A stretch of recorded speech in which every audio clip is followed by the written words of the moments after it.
13. O'clock.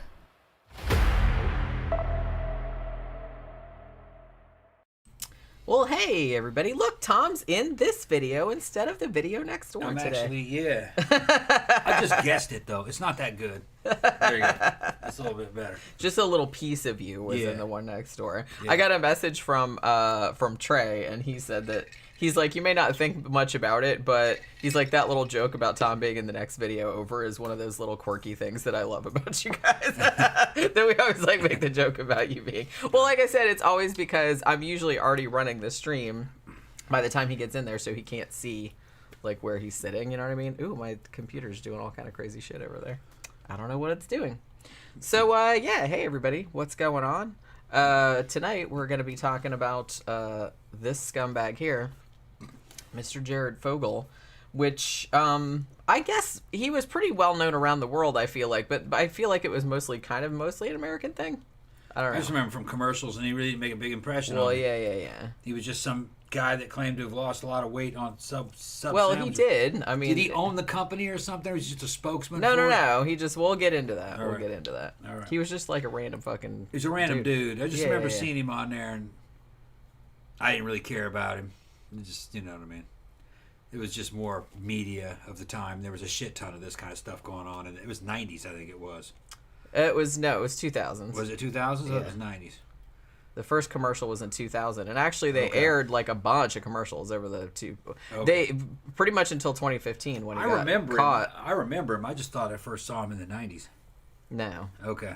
No. I got the times wrong then. Yep, it was 2000. And then he was talking about how much weight he lost.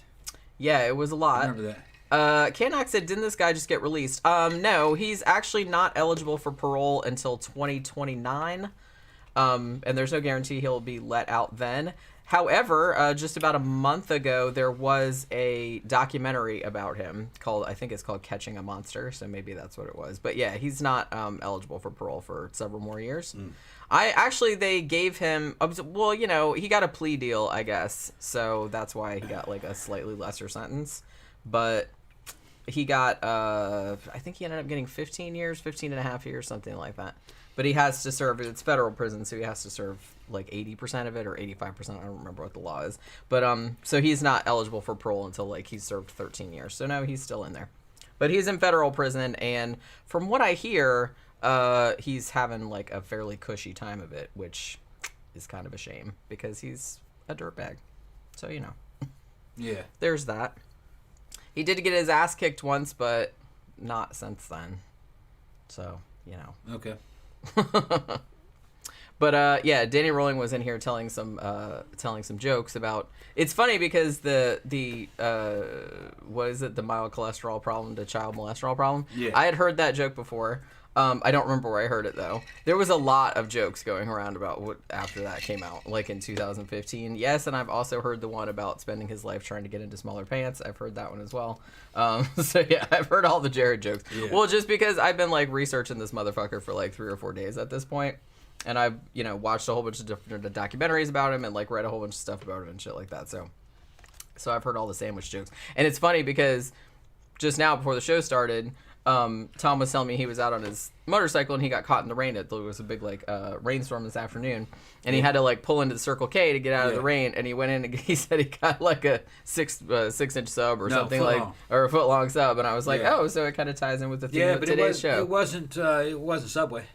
No, It was one of their pre-wrapped ones. Although there is a Subway in that Circle K. No, not that Circle K. Oh, not that. Oh, you're not talking about the one right by the house. No, oh, okay. No. The one by Lowe's. The one by our house has a Subway in it. Yeah. I've never eaten at it though. The one by Lowe's, the one that has the oh, okay, I gotcha. Yeah, and it didn't have a Subway. I would have eaten it. But they had the pre-wrapped ones. They also had like the sandwiches that you like, the little half sandwich, the little sandwiches, the little triangles. Yeah. They have those. They had even a wider selection. Really? Yeah, they had about 7 or 8 different Now I'm flavors intrigued. of them. Yeah, and the footlong was a different brand, but it was good. Bread was good. Everything. Yeah, I'm turkey gonna and say ham. like the Circle K sandwiches. I've never got a bad one from there, and we've gotten a lot of sandwiches from Circle K, like from their ready to eat section, because we always kind of want. It's like, oh, I just kind of want a sandwich, like when we're coming home from the club. What was in good the is middle it of the didn't have night. any lettuce on it. Yeah. See, and that's what stopped me before. because Okay. lettuce doesn't package. It'll just be fucking soppy. Yeah, it'll get all wilty. So they wisely left the lettuce off of it. A lot of mayo, a lot of cheese, a Well, lot of that's meat. obviously gonna make it good. Yeah. I mean, the best one I think Had pickles. that from Circle K that I always get is it's chicken salad, but it also has cranberries in it, Yeah. and that's also very good. But yeah, I get that almost every time, and it's always good. Yeah.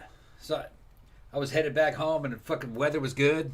And I look up the street, and there's just like a black wall. It kind of came out of nowhere because I was at work in Daytona, and the accounting lady Barbara, she said to me, she's like, oh my god, like it's fucking pitch black outside all of a sudden. And then my little thing on the bottom said heavy rain soon, and I was like, fuck me, right when I have to drive home. It was clearly delineated. There was just like a black wall coming at me.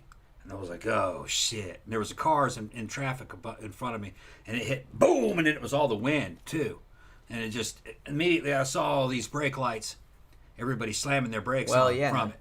So I slammed mine on, and I was just on that little Buell, man, fucking that little screamer.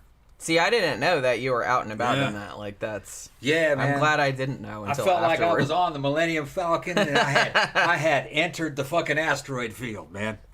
Hell yeah, the fucking wind was blowing me all over the fucking place. Wasn't so much the rain.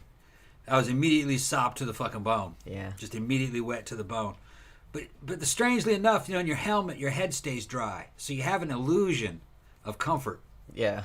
Like, well, at least my head's dry. Yeah, at least you Yeah. don't have, like, water dripping in your eyes and shit like that. You know what I mean? Yeah. The rest of your body's just fucking ice cold, though, And it goes from Florida heat to ice cold fucking quickly. Wind was buffeting me all around, and fucking the cars were all slowing down. Even they couldn't drive.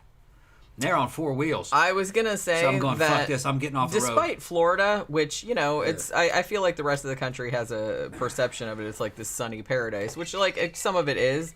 But it also, we also have torrential rains pretty much every day, like, at least in the summertime. Yeah. And you would think that people that live here would be used to that. They absolutely are not. People in Florida drive like idiots anyway, just as a baseline. Yep. And the second it starts raining, I'm not even talking about rain. I'm just talking about like sprinkling and stuff like that. People just immediately lose their minds and forget how to drive completely. Yeah. You cannot reason with Floridians. Extraordinary. You can't reason with Floridians. It's extraordinary. I mean, and I'm a proud Florida man. Florida man. Fucking those motherfuckers are dumb. And they'll get into trouble quick. Like, Yeah, keep this shit's happening again. Yeah. See, I just say something and it happens. Hit it. It was doing that before you were in here, There's though, to something be wrong fair. with it. Something wrong with Yeah, I think it's kind of like it. It's starting to get on the glitch. you And know, the prices went up on those. light's gonna light, you know what I Yeah. mean? It's just gonna do whatever.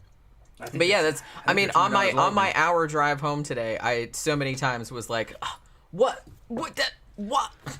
are you doing? Like, I couldn't. I was like, they're baffling. People are just baffling. They will fight through fucking traffic and bob and weave 90 miles an hour through traffic and run right into a traffic jam. Yeah. Like they tried to get around. I had the a guy traffic do jam. that. It doesn't make to any me. fucking sense. Like there was a car going in front of me, and like everybody had slowed down some. I was on 92, which you're technically only supposed to go 55, but everybody goes about 75, or 80, including me. But you know what I mean. It's miles per hour for you Europeans. Yeah. That's fast.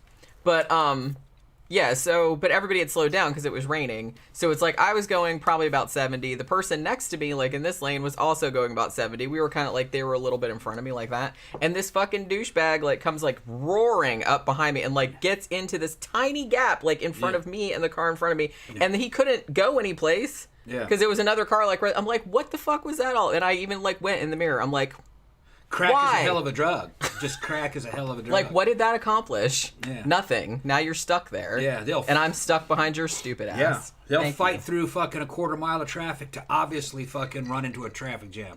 I mean, you can see it. You can see that there's gridlock up there, and they're fighting to get in it. They're just stupid. Real Yeah, stupid. I don't get it. I see it every day, but I don't get it. Anthony says, are his big britches available on eBay? I thought they said that after they retired the campaign that he said that he was going to donate them to a museum, but I don't know if that ever happened. So I don't know where the big pants ever ended up, because the very big pants were like very, very famous. Granter says, Jared's big claim is he lost 100 pounds eating only Subways. What was on those subs? Cucumber slices and some lettuce. I can answer that question. It was not 100 pounds. He lost 245 pounds is how much he lost. And what he ate every single day was he ate half a turkey sub with vegetables on it. No mayo, no cheese, no dressing, no nothing like that. It wouldn't have made a difference. And a little bag of baked potato chips and a diet soda, and then for dinner he had a foot-long veggie sub, also with no dressing. Knowing about diet and metabolism, there's a lot of misconceptions about it. It wouldn't have mattered if he had all those extras on there. Once you're fucking fat, all right, it's hard to maintain that fat unless there's something medically wrong with you and that your metabolism is just fucked up. You have to eat a lot to maintain that amount of weight. Well, yeah, we'll get into that. Yeah, I mean, it's work. And that's part of the reason why I'm not fucking gigantic with all the shit that I do. I'm just not a big eater. When I was talking to Ryan, Ryan's a bodybuilder over there, fucking goes to Silverbacks. That's the name of that fucking gym. He's like 265 pounds. Yeah, he's fucking a monster. All right, we're talking about a guy. He's a smaller version of maybe like Lou Ferrigno. His biceps are bigger than my fucking thighs, and I got pretty nice thighs. The dude can fucking probably bench 700 pounds. He's a power lifter too. Not only is a bodybuilder. And I asked him, I said, how much do you eat? And he goes, when I'm on a cycle, I eat 4,000 calories a day. And I just couldn't fucking imagine. He goes, I got to weigh all my food out. Oh, just you wait until we get into this story. 4,000 calories a day. Just you wait. And he's like, well, how much you been eating? And I've been telling him my cycles, this and that. And I eat about 1,500 to 1,200 calories a day, which is low. I don't eat much. And he's like, well, that's why you're so small. I said, really? And he goes, yeah, you got to eat a lot. Where do you think the mass is going to come from? I was just thinking of gaining fat, though. I was like, well, I'd probably just get fat. He just says, just eat a lot of meat, a lot of fresh vegetables. But when you look at how low calories meat is, there's not a lot of calories there. You got to eat a lot of it to reach 3,000 calories, 4,000 calories. But he's eating fucking 2 dozen eggs a day, and on top of all kinds of other shit, fucking whey protein and steaks and fucking whole chickens, and that's expensive diet, man. You'd eat yourself literally out of house or home. You'd fucking spending fucking $1,000 a day, $1,000 a fucking month just on fucking grocery bills, man. And I can't imagine, well, shit, man, we go to Koi Wan, and he eats 3-4 plates worth of stuff, and I can eat maybe a plate and a half before I'm like, yeah, but be sick. Yeah. It's too much. Yeah. So it's like, I see people put away, all this, and I'm like, how do you do that? I would throw up if I ate that much. So this guy losing weight off the eating subs, I'm not even impressed by that. Well, like I said, I'll get into how it happened and all that. Because to maintain the amount of weight that he had before, he has to eat all kinds of shit. So eating a sub a day and some other shit, you're gonna lose a lot of weight. You're gonna lose a lot of weight if you weigh 300-something pounds. You know, it takes a lot to keep that amount of weight on. Like I said, unless there's something wrong. Yeah, unless you have some kind of glandular. Those people that are morbidly obese that lay up in the bed and they got to fucking cut the door open wider or take the motherfucker out the window on a crane to get him to the hospital and shit. Their family's feeding those people. They have to eat a lot. You know what I mean? Yeah, I mean, once you get to a certain weight, you have to, maintain the weight. Yeah, it's got to be maintained. So, I'm not all that sympathetic. I mean, it's a mental problem. They're just addicted to food, or they're trying to kill themselves.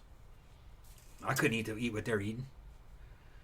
And all you got, if you were to just take that away and give him anything, you could give him 2 pizzas a day and he'd lose weight.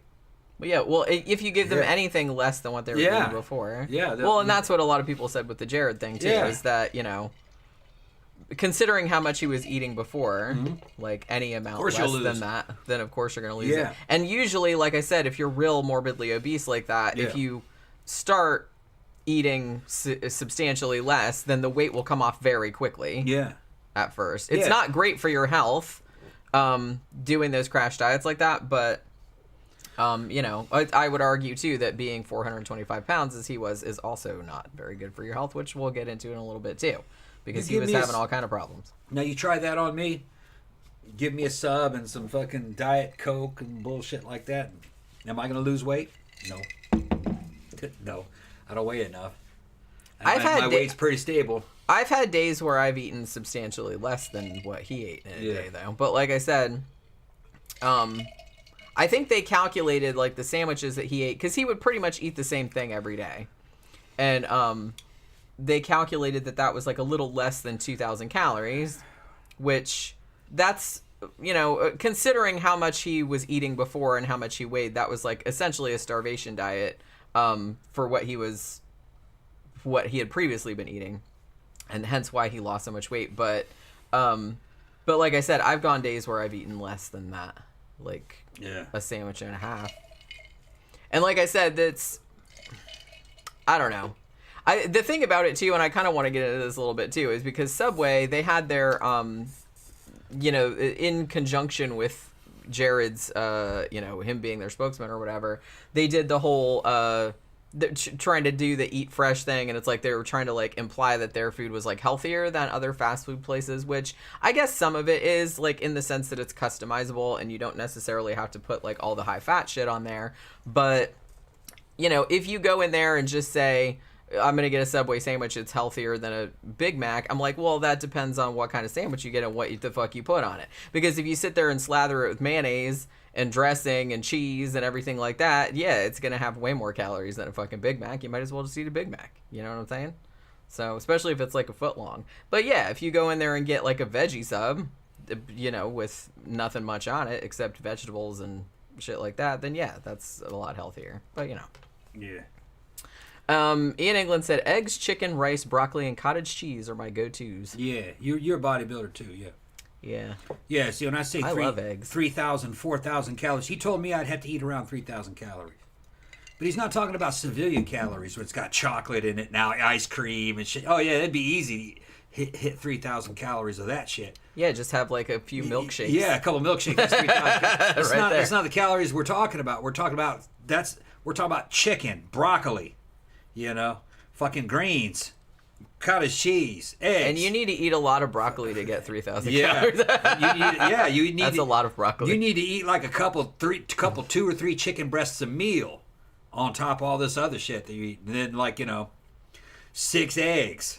And then, some protein fucking shake, whey protein. You're drinking that with it. So and they eat all day.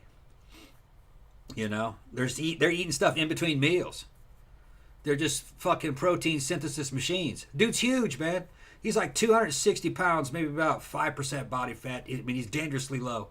Between 5 and 10% body fat. Dude looks fucking great. About 35. He could just rip a car door right off. Motherfucker's big. About 6'2". So, like a gorilla. Yeah. Yeah. Big old Caucasian gorilla running around. What do they call him? Vanilla gorilla. Going to silverbacks. Yeah, there you go. Yeah. Then Ben said the bread is just as bad as McDonald's. It's sugar and salt. Yeah, I mean, if you're getting a sandwich, like I said, with all that bread on it, then yeah, that's not great either. So.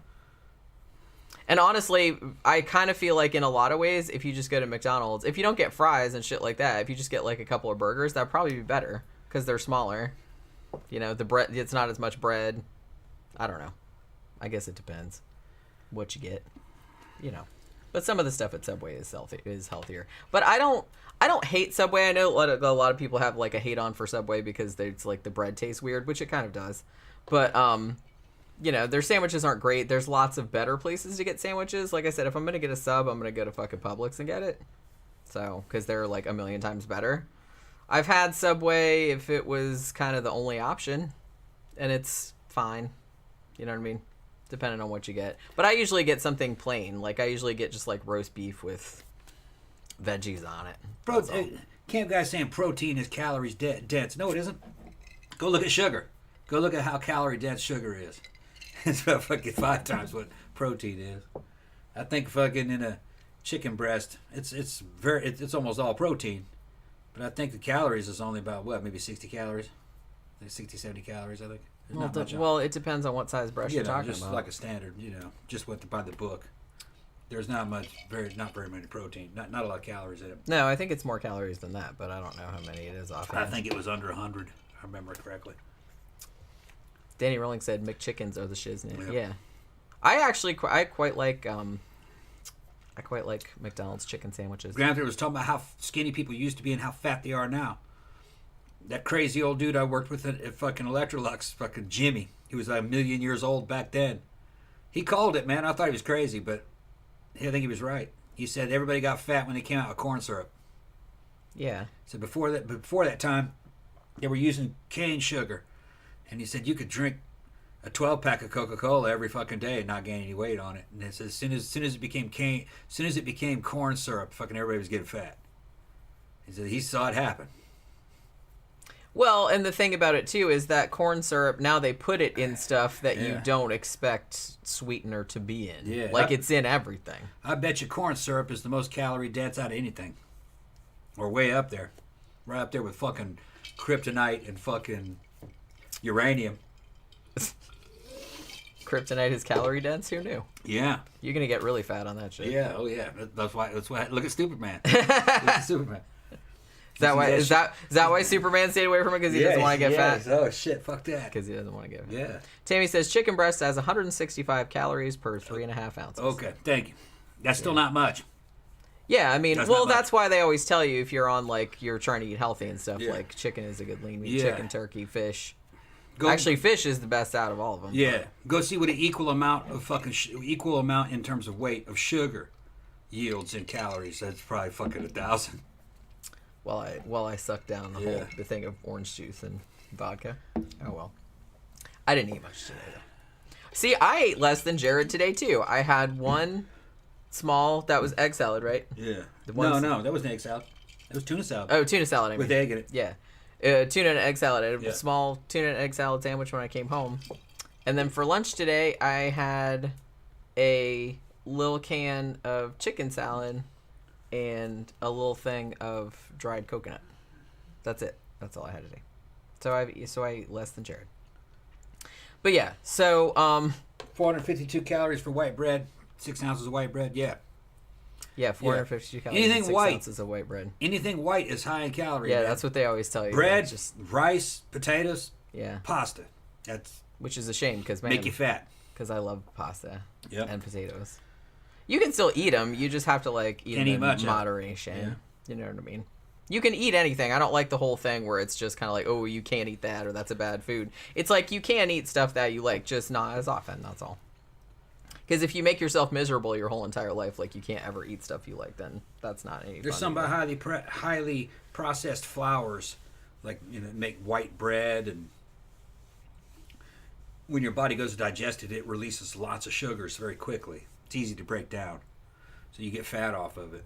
If it's a more brown bread, coarse, and like a multigrain, but like some of that real. Actually, I heard that some of that real crude bread that's like something that you would get out of the medieval era. That's got you know what I mean, big pieces in it and shit. They say that's actually less fattening. It's got and more nutritious. Yeah, I've heard that's better for you. A lot better for you because it releases it a lot more slowly, so your insulin can keep up with it. Brace Versa said, oh, wow, I just ordered Subway for the first time in many years, and I see you streaming. Yeah. That's a coincidence. And Tammy said 3 ounces of sugar has 329 calories. Okay. Granther said the last guy Granther put in prison before retiring was a Chester molester. Dude was a music teacher who diddled his students. Yeah, great. That's great. This dude, I mean, holy shit. This fucking story. Like, I knew Jared from Subway, and it's like I knew that he got caught for, kitty prawns, and we'll call it that, and various other things. But I didn't know that he also kind of had like an accomplice, and I also didn't know that several people had like tried to report him over the years, and kind of nobody did much of anything about it. So there's that, which is pretty special. But we'll get into all that. Camp Guy said, I love Publix order-ahead submarine sandwiches. Also, they usually only dress the sandwich with mayo and mustard. It stays dry and not soggy, and I put the Italian vinaigrette on at home. Yeah, that's what we do, too. Like, I always get it on the side. But, yeah, I mean, I'll die on that hill. I mean, Publix subs are the fucking best. They are so fucking good. Tammy said there's a bread brand called Dave's Killer Bread that's really good. I don't think I've ever seen that. Like, can you get it in the grocery store? Because I've never seen it. But, yeah. Anthony said, "Did you watch the video on YouTube? Someone tried to eat just broccoli for a week, made it 2 days, and almost died."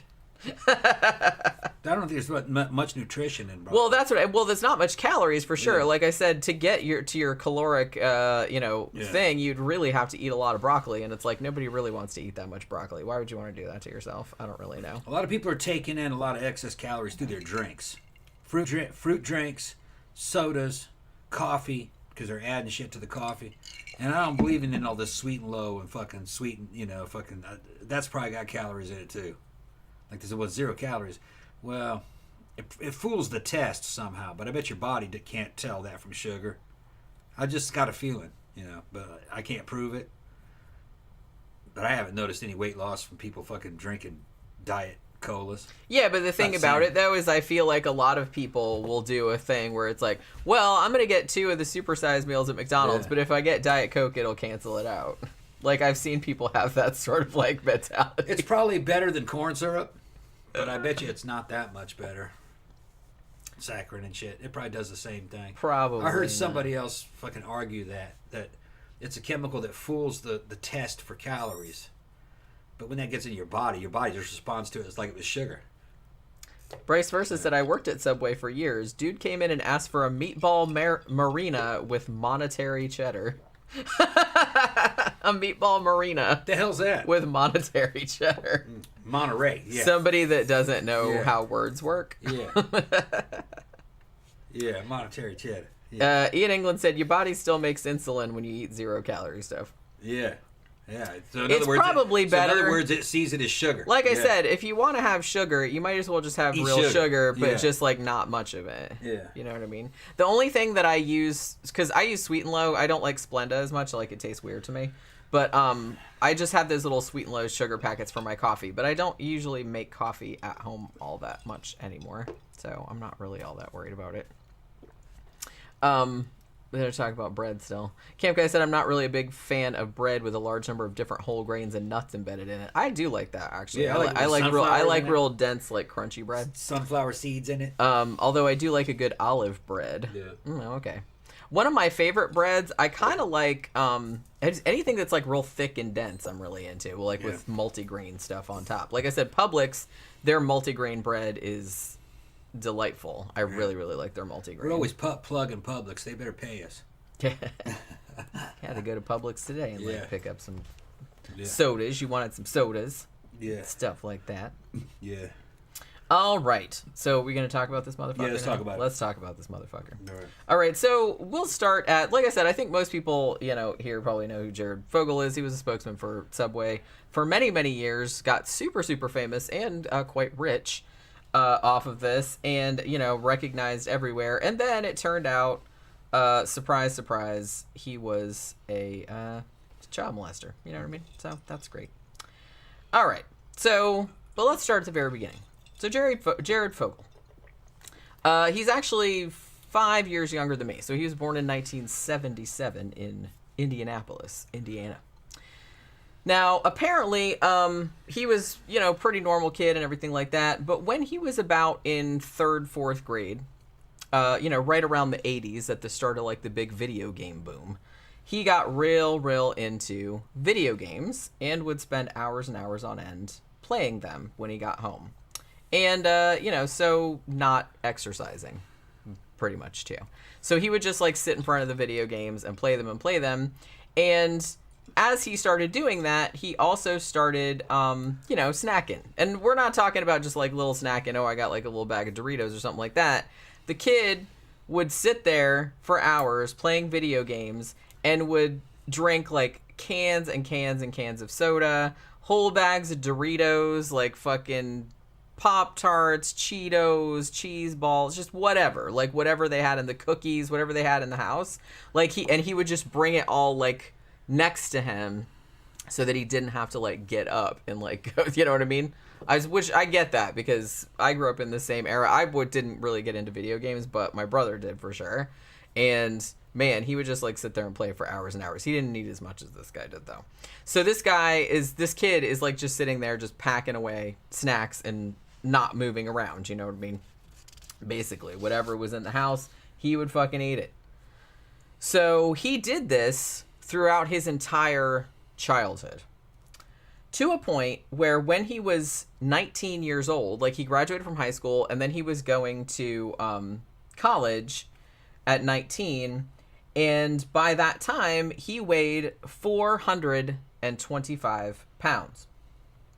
And they were estimating, when he said like how much he ate in a day and stuff like that, they were estimating that this dude was eating 10,000 calories a day. Damn. How the fuck would you have time to eat 10,000? I can't even imagine how much food that is. That's pathological behavior, man. Big time. Big time. You got to go out of your way to eat that much.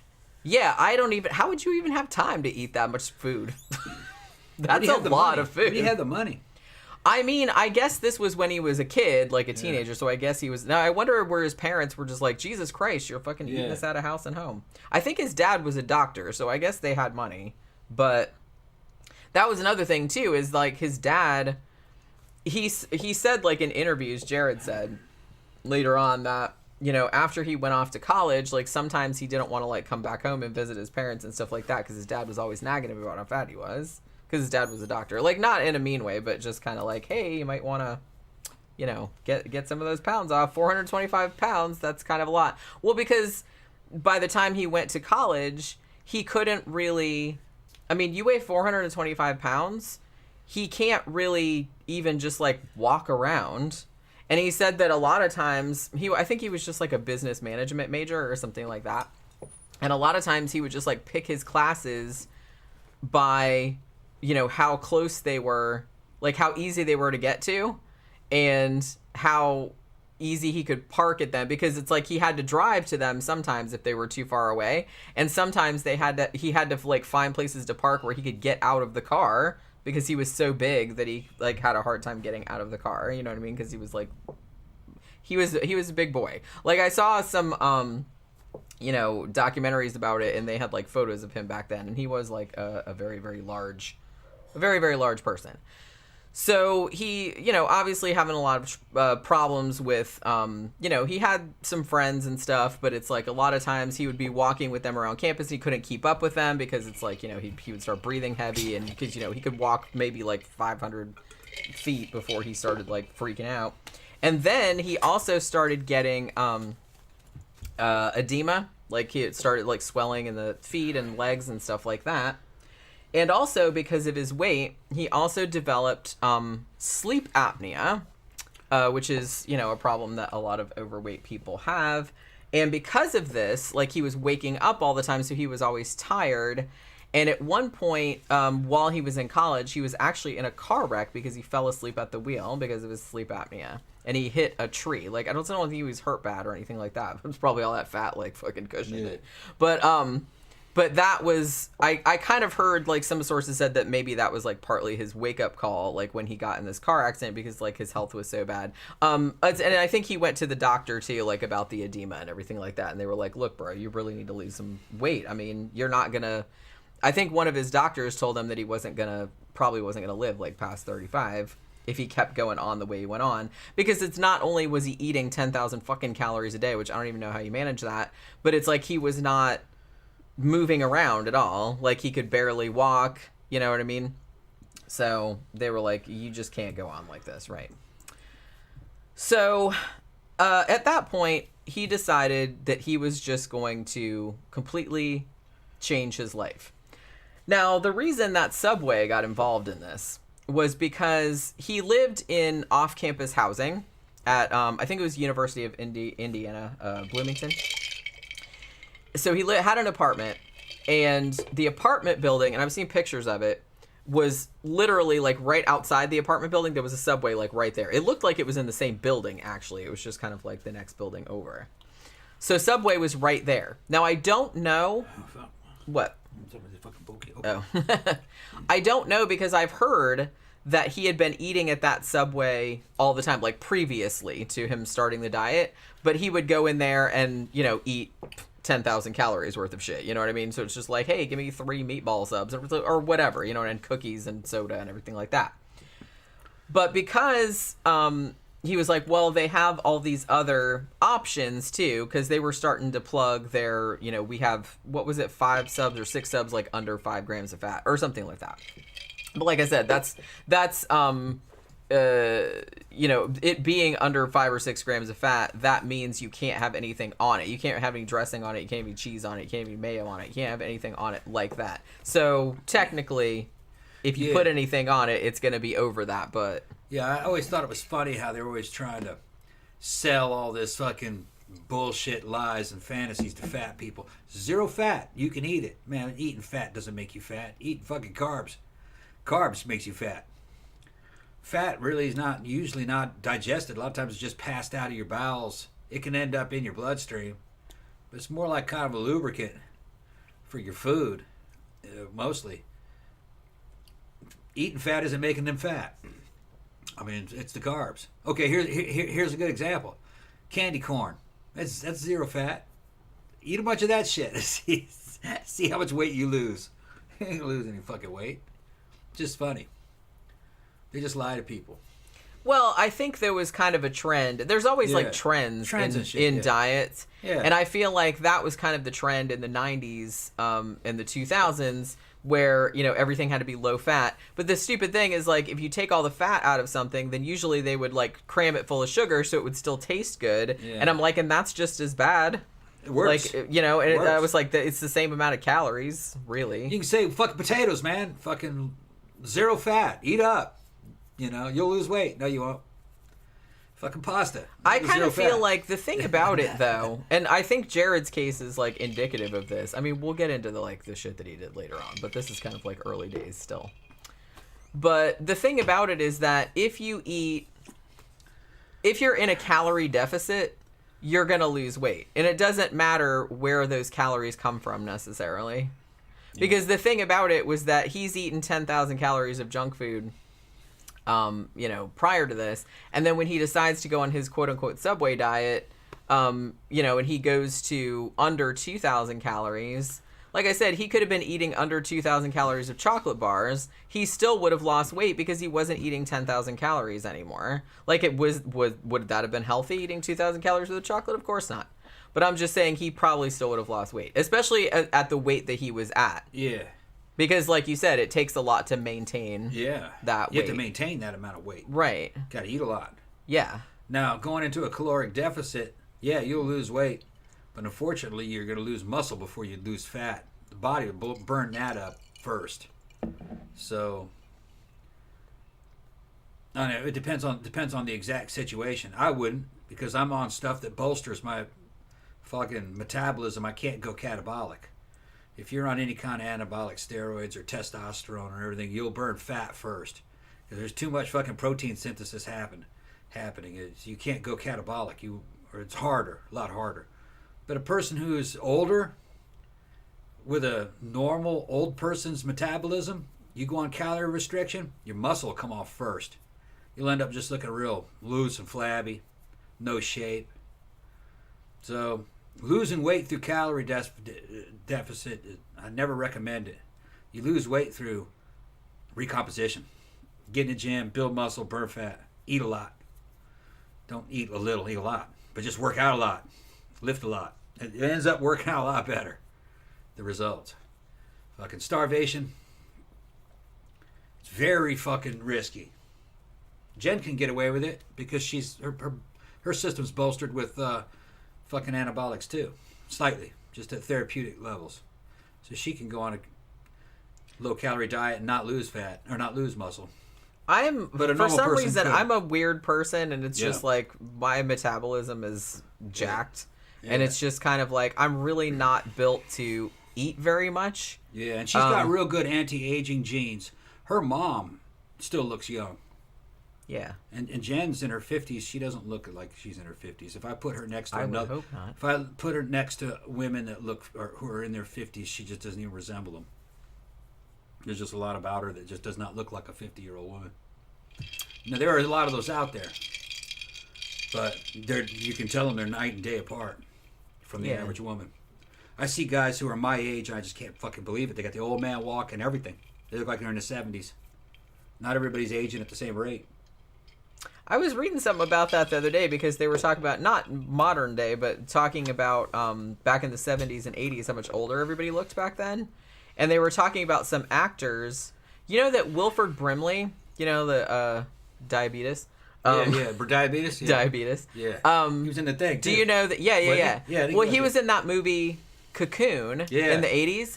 Do you realize he was playing like a 70-odd-year-old man? He was only 51 when he was in that movie. I'm older than that motherfucker. Like, I don't know if they... But yeah, that's like my age. And I was just like, oh my God, he looked like an old man. Yeah. But he was playing like 20 years older. But he looked... And I was like, that's fucking crazy. I would have never thought that. Yeah. But that's crazy. But yeah, I don't know. So... But I'm just saying that that somebody like Jared that was morbidly obese, I mean, 425 pounds, I'm not actually sure how tall he is. I think he's just like average height. He didn't seem like super tall or anything. But being 425 pounds, eating 10,000 calories a day to maintain that 425 pounds and like not moving or walking or anything like that, you know, if you suddenly go to 1,800 calories a day, yeah, that weight's going to come right off you. You know what I mean? Hey, thank you, Jeffy Thank you very Art. much for money. A friend of mine was looking to get hired after the Jared debacle. They said any acknowledgement of him is grounds for immediate dismissal. Damn. Messed up. Yeah, I mean... They were disowned his ass. Well, you can't blame him. And the thing about it, too, and allegedly, Jared's behavior had been reported to Subway higher-ups as early as, I believe, 2008, but they didn't really do anything about it. You know what I mean? But to be fair, law enforcement didn't really do much of anything about it either. Not until many, many years had gone by. So you know what I mean? But we'll get into that. So he starts going to this Subway he said it was literally, quote unquote, literally 10 steps from his apartment. So, you know, that's good. He can be on a diet and be lazy at the same time. It's only like 10 steps away. So it was like right there. So he goes there and he starts ordering the same thing every day. Like he would skip breakfast, he would just have a cup of coffee or something like that. And then for lunch, he would have half of a 6-inch turkey sub. No cheese, no mayo, no nothing like that. Just turkey and veggies. And then like a little bag, you know, they have this little bag of like baked Lay's or whatever the fuck. I think it was baked Lay's actually. And then a Diet Coke. And then for dinner, he would get a 12-inch veggie sub. Again, no mayo, no cheese, no nothing like that. And I don't know if he had other potato chips or anything like that. The ultimate potato chip is a fucking Pringle. Because you know that they're giving you fucking fried instant mashed potatoes. Yeah, pretty much. I mean, you Pringles are... man, that's mashed potatoes. Pringles are good. They're good. You can flavor them like anything. I know. Yeah, some of the flavors are like really... Yeah. Some of them are weird, but I've gotten like... I got one a couple years back at Christmas time. They had ones that were peppermint stick. Yeah. And they were weird, but they were pretty good. Thank you, Murder Hornet. Thank you, Murder. He says eat fresh. Eat fresh, yeah. I mean, Pringles definitely do not taste like potato chips.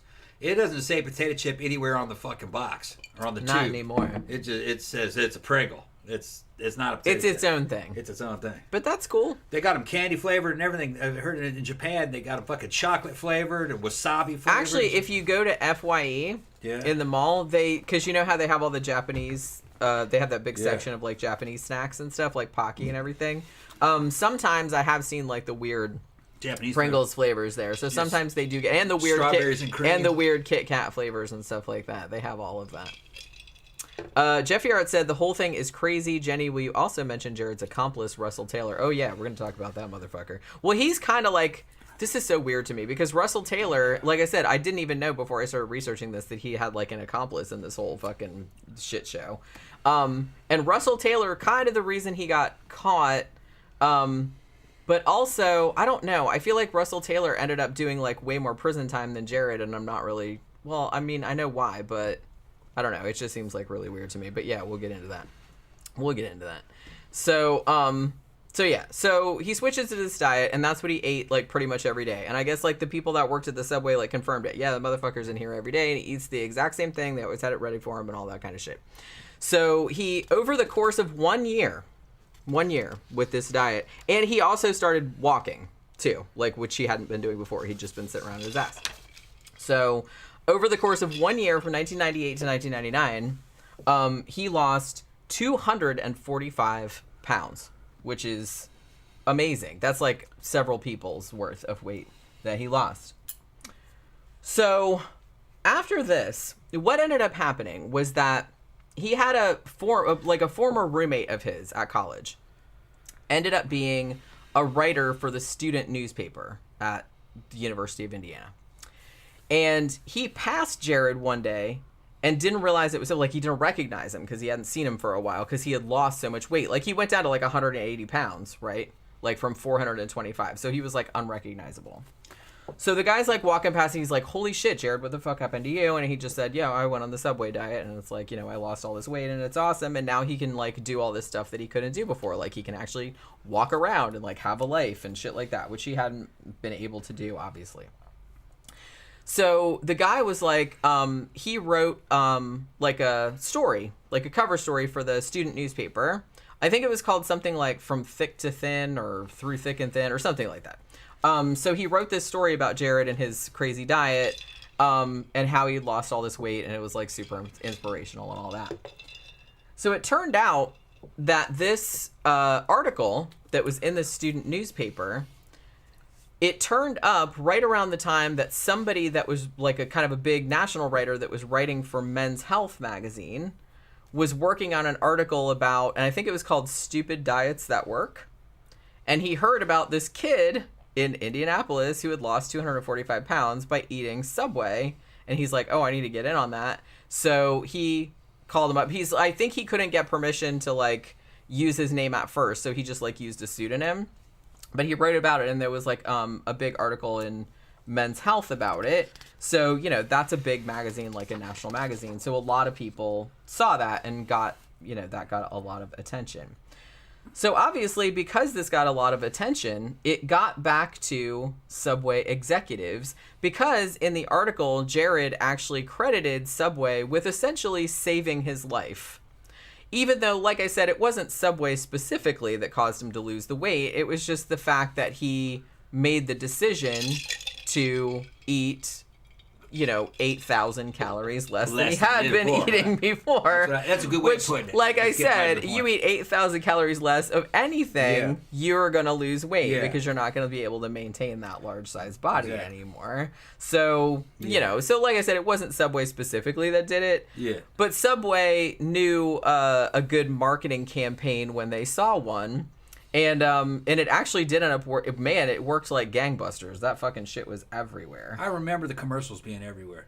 They were. I just thought it was late 90s, but I was wrong. No. It's 2000, so good. Yeah. The first commercial aired in 2000, and that was in like a local market. All right. Because they wanted to test it out. They reached out to Jared, and they initially didn't ask. They just said, hey, would you want to do like a local commercial, like talking about your weight loss and how Subway saved your life and all? It's like talk about your diet and how you did it and all this other stuff. You top that drink off. Yeah. Right. So he said, of course he would. So January 1st, 2000, they did kind of one in sort of like a local market to test it out.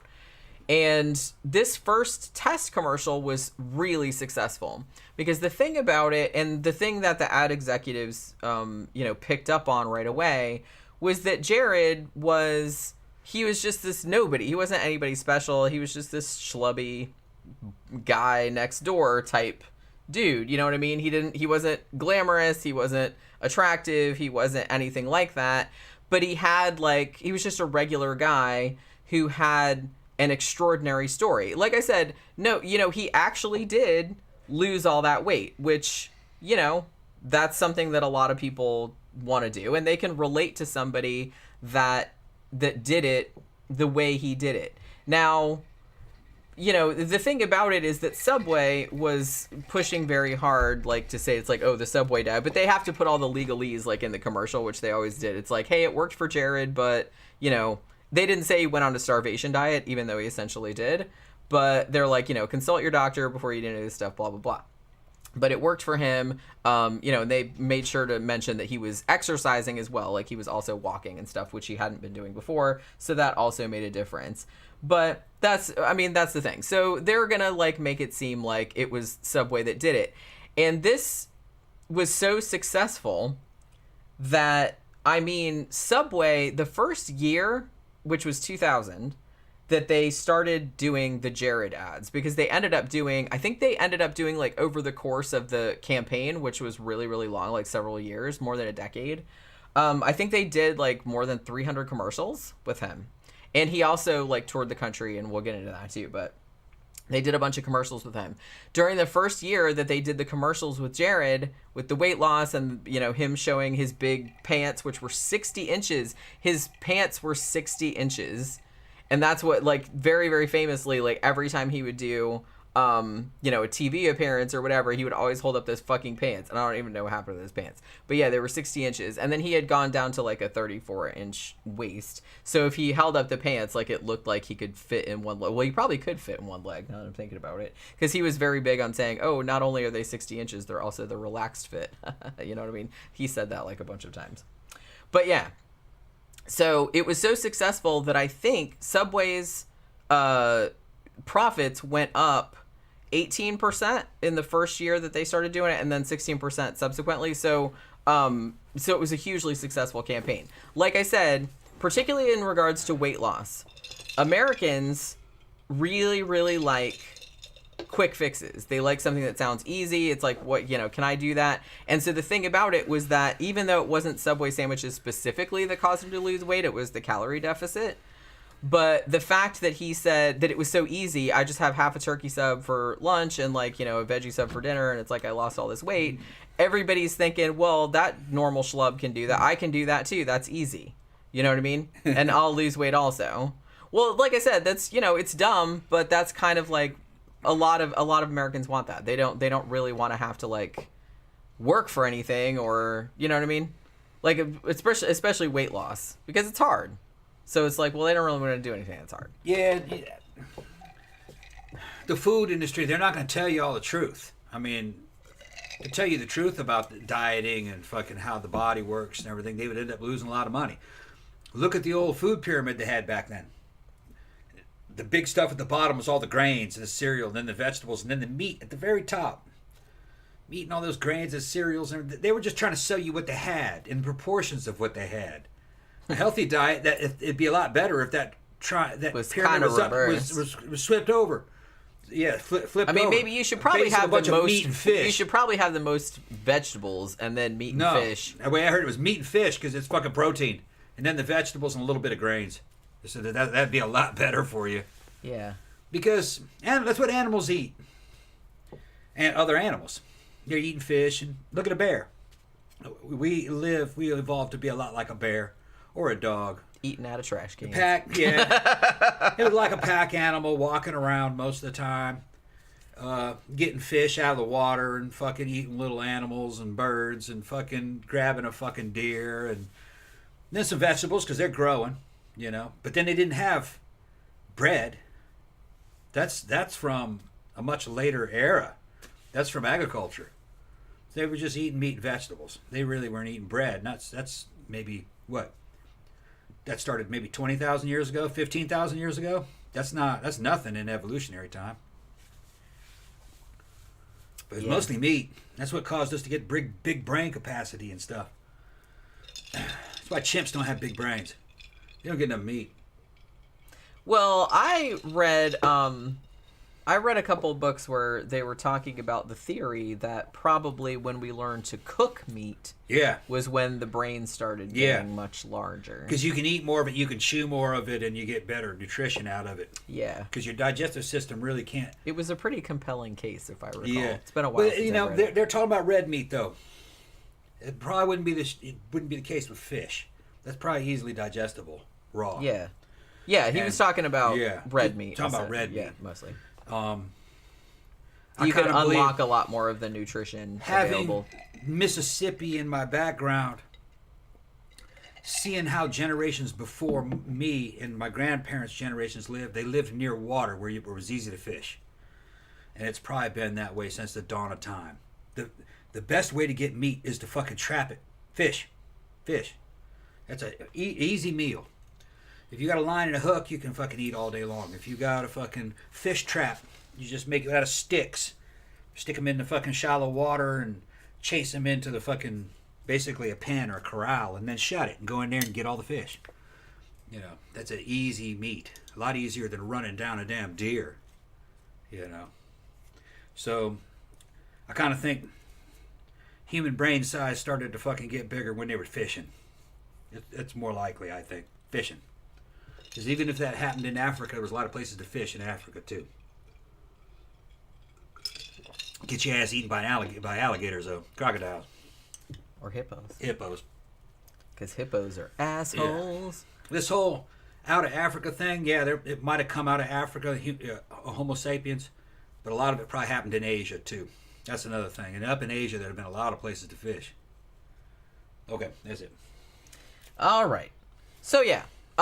So the campaign with Jared was initially so successful, as I said, that Subway's revenues increased exponentially. Not only that, I've heard that so many people started doing like the quote unquote Subway diet that at some locations they started running out of turkey.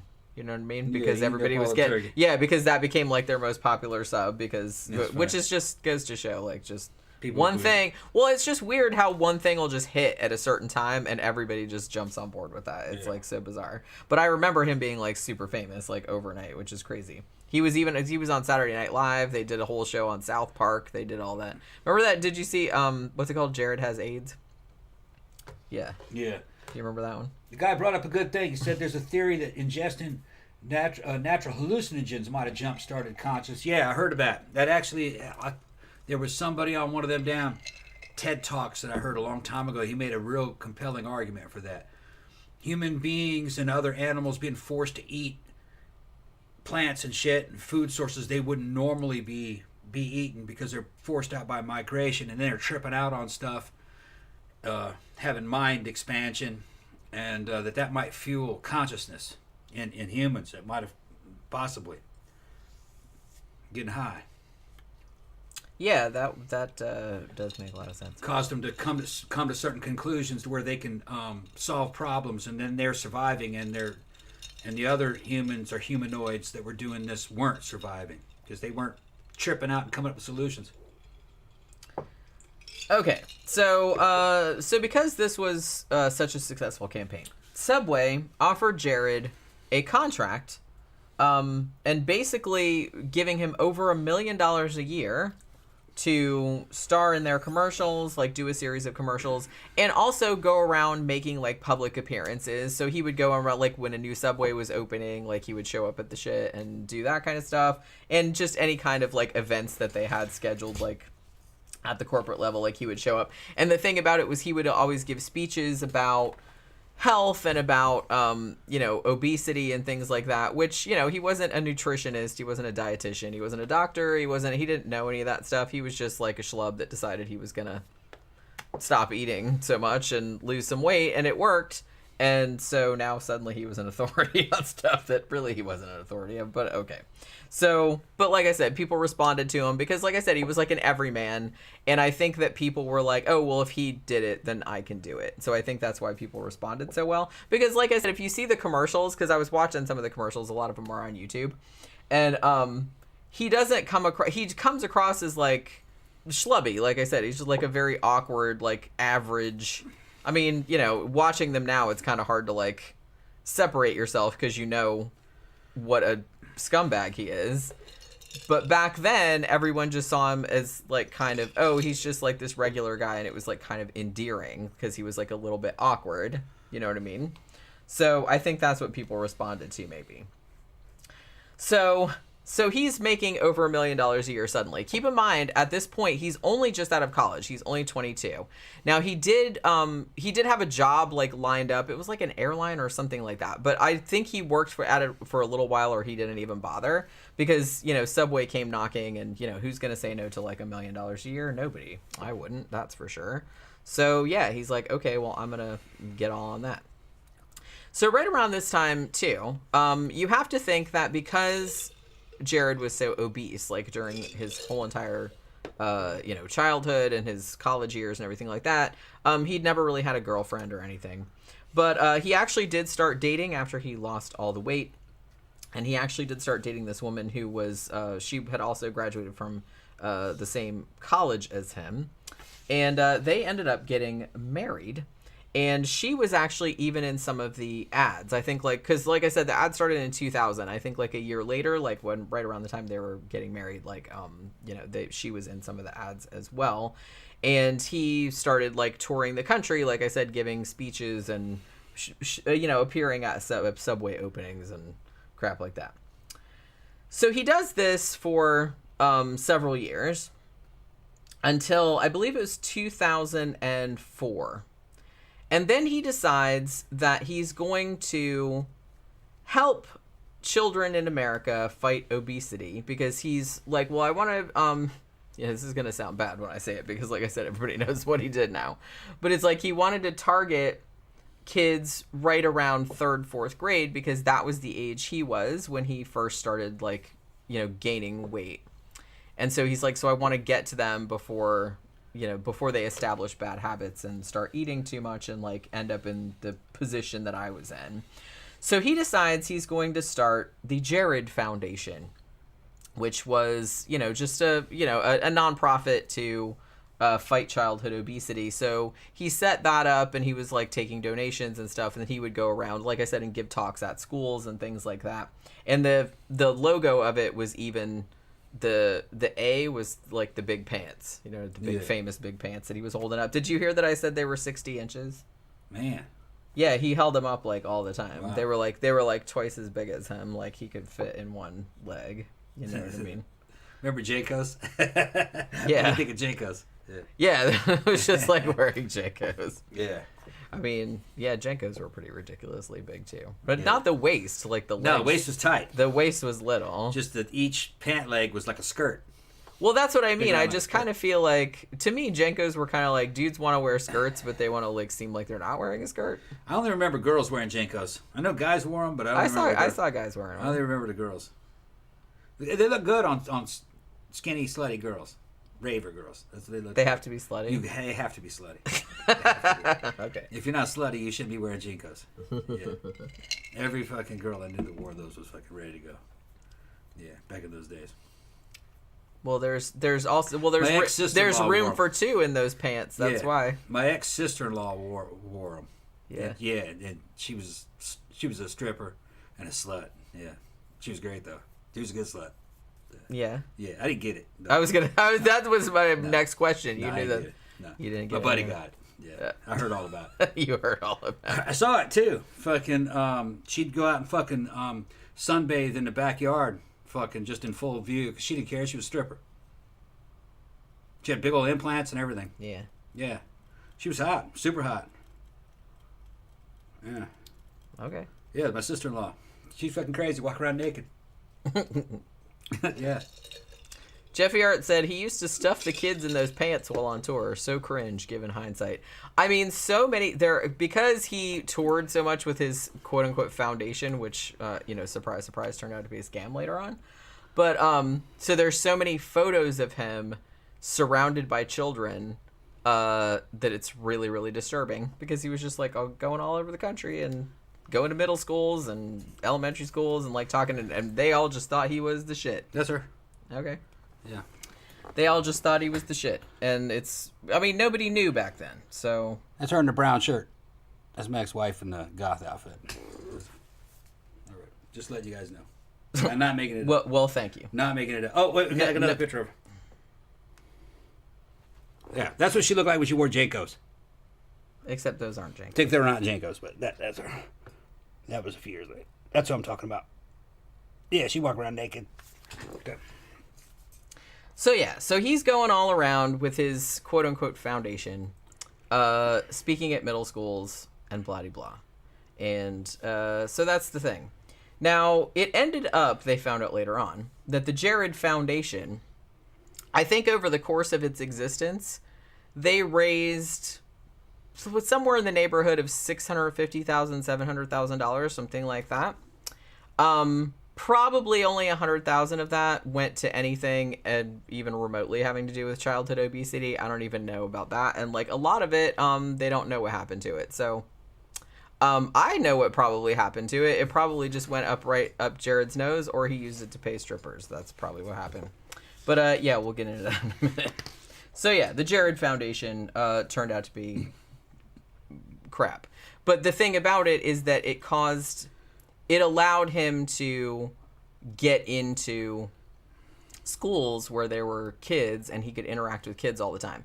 Now, here's something that no one really addressed this to any great extent, I guess because nobody really knows, unless you're Jared.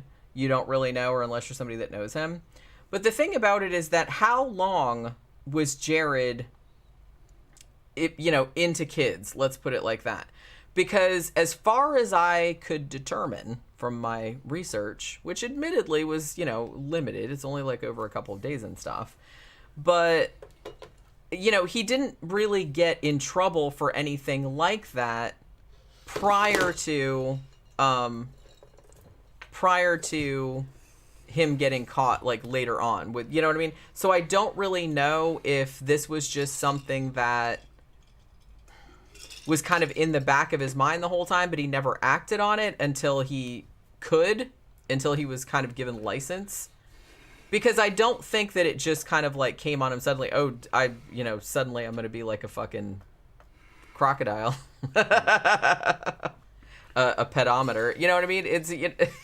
I don't think that just like occurs to somebody spontaneously. That must have been some kind of like secret fantasy he had from growing up. But like, because he was, really, really heavy, like, and he didn't really get a chance to act out on it. And then like later on when he had all this money and he had kind of got license, like he was just like, fuck it, I'm just going to do whatever I want. I kind of maybe got that feeling. But I think that he always had those proclivities because that's, like I said, that's not usually something that comes out of nowhere. People just don't suddenly decide when they're older that they're into kids. You know what I'm saying? I kind of feel like that's sort of a deep-seated thing.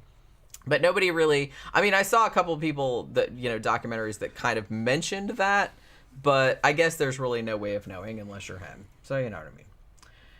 So what happens? So he establishes this foundation, and he starts... raking in all these donations and stuff. Plus, like, at the same time, he's still being the Subway spokesman, so he's raking in money from that as well. So he's doing pretty good for himself. Like, he's essentially now a multi-millionaire. And so, I guess, too, because he had spent his entire teenage years and childhood and college years being really heavy and not being able to do anything that quote-unquote normal people would do, he, as soon as he lost all that weight and got all that money, he just went fucking buck wild, man. He just, like, went out. Like, he got married. Like, he had a wife and everything. But pretty much within a year or two of him getting married, he was just fucking around all over the place. Like, he was having, like, long-term affairs. Every time that he would go to a new city, he would, like, look up on Craigslist and get some escorts. I heard that he was spending... like thousands and thousands of dollars a year just like on escorts and strip clubs and all this kind of stuff.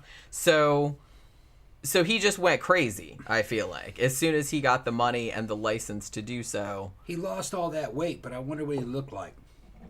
He must have had a lot of skin hanging. Did he get a bunch of tucks? I don't know. Why? Oh, you messed up the lighting again. I didn't do it. Yeah, you did. She's blaming me. Well, you were the one that was holding stuff up to the camera. Okay. That's why. There you go. It doesn't do it on its own.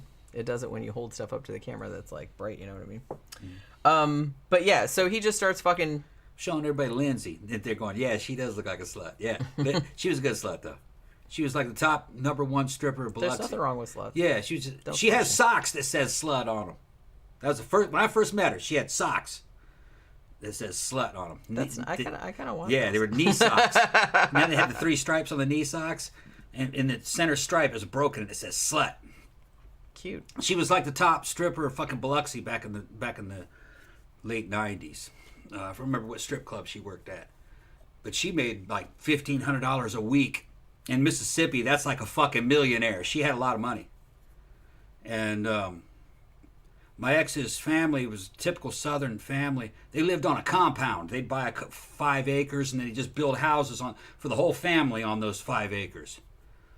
Well, we were the goth couple, me and my ex, and she was a raver, so she hung out with us, and so she'd have to get a tan for work. She didn't want to go around the other houses, and have other brother-in-laws and fucking uncles and shit looking at her, so she'd come behind our house and fucking get a suntan, But she'd walk into the house at the back door too, fucking. But because she worked naked, so she didn't think anything of it.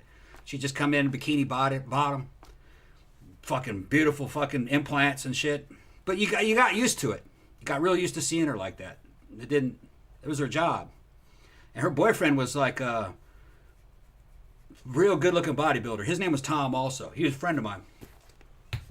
And You know, he's on anabolics and shit, big dude. And he was a stripper also. He was a male stripper. He ended up buying a strip club here in Miami. Remember I told you about that? He owns a strip club down in Miami. He offered me a job down there. And man, I'm moving to fucking Miami because I need somebody to keep an eye on all these women. Yeah, I don't know what was happening down there, but they need to be policed. So I'm thinking bad shit was happening. Anyway, that's it. That's the story there. Thank you. Okay. Senor Sticks is asking about Jared being on drugs. Yeah, as far as I know, yeah, he was doing all the drugs too. So, like I said, he just went fucking crazy. Because he's 22 years old. He's just out of college. He's a millionaire.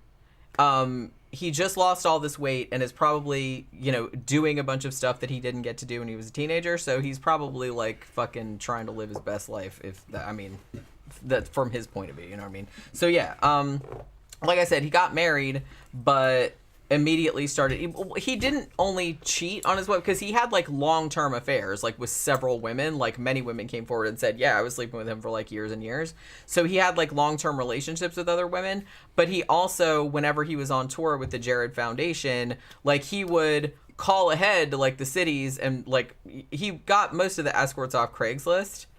So he would call them up and like set shit up, you know what I mean? And so then he would go and talk at the middle school or whatever about, hey, don't get fat, exercise and eat a good diet. And then he's like, hey, let's go to the strip club. Like he didn't say that to kids, but, although it wouldn't surprise me if he did, because that's the thing about Jared, gonna say, not the sharpest tool in the shed, because once he got to a certain point, it almost seemed like it didn't occur to him that he couldn't just like say shit out loud.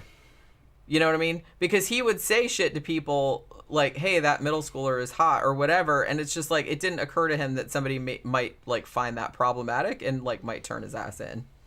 Like, so he was pretty brazen.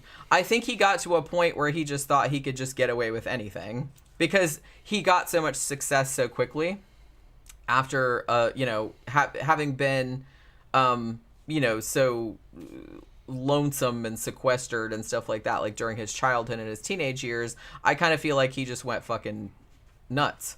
You know what I mean? Like all this money and all this, he wasn't good looking, but if you went from 425 pounds to 180 pounds and you were just like a normal looking dude and had millions of dollars and you could probably just like do what you wanted, then yeah, that's going to go to your head. And it went to his head big time.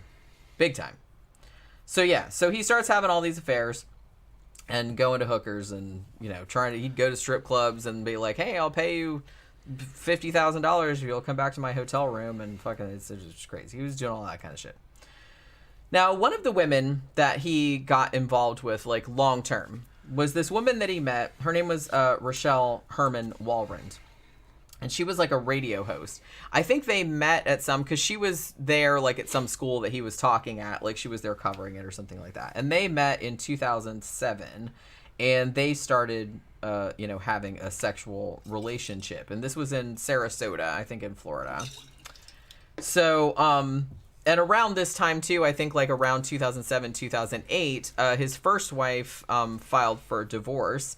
Now, in this first filing, I don't think they made this super, super public because I don't think Subway obviously wanted anybody to know because he was like their golden boy. Like I said, he was making them a lot of money because the campaign was so successful. But his first wife alleged that he was very controlling and abusive, emotionally abusive and things like that, which, considering this shit that came to light later, does not surprise me one little bit. So, you know what I mean. So, yeah, she got the fuck out of there. Now, so basically what happens to that? So he starts seeing Rochelle, this woman who's the radio host that he had started an affair with. And while he was having a relationship with her, he also started another relationship with this other woman named Kathleen McLaughlin. And he ended up marrying her. So that was like his second wife. Now he eventually ended up having 2 kids, which is horrifying knowing like what he did like later on. But he did actually have 2 kids of his own. So what the fuck? There's like no fucking excuse. Kathleen was actually a teacher. I think she was she a middle school teacher? Or I think she was a special ed teacher, maybe. But yeah, so she kind of fell for his shtick. A lot of people did, though. Because when he was in the commercials and when he was at his appearances and stuff like that, like I said, he came across as like a little bit awkward, but like lovably awkward, like an everyman type of dude. But then like behind the, what? Get the drink. Oh. But then like behind the scenes, people are talking about how like what a dick he was. You know what I mean? Like he was just a fucking jerk, and he would just like talk about really, really inappropriate shit, like, and not seem to really care about it. Like, you know what I mean? It's just like he seemed like he could say anything. Yeah, like he could say anything, which is crazy. So like the shit that he said out loud was like, it's crazy. So yeah, so he ends up marrying Kathleen, I believe.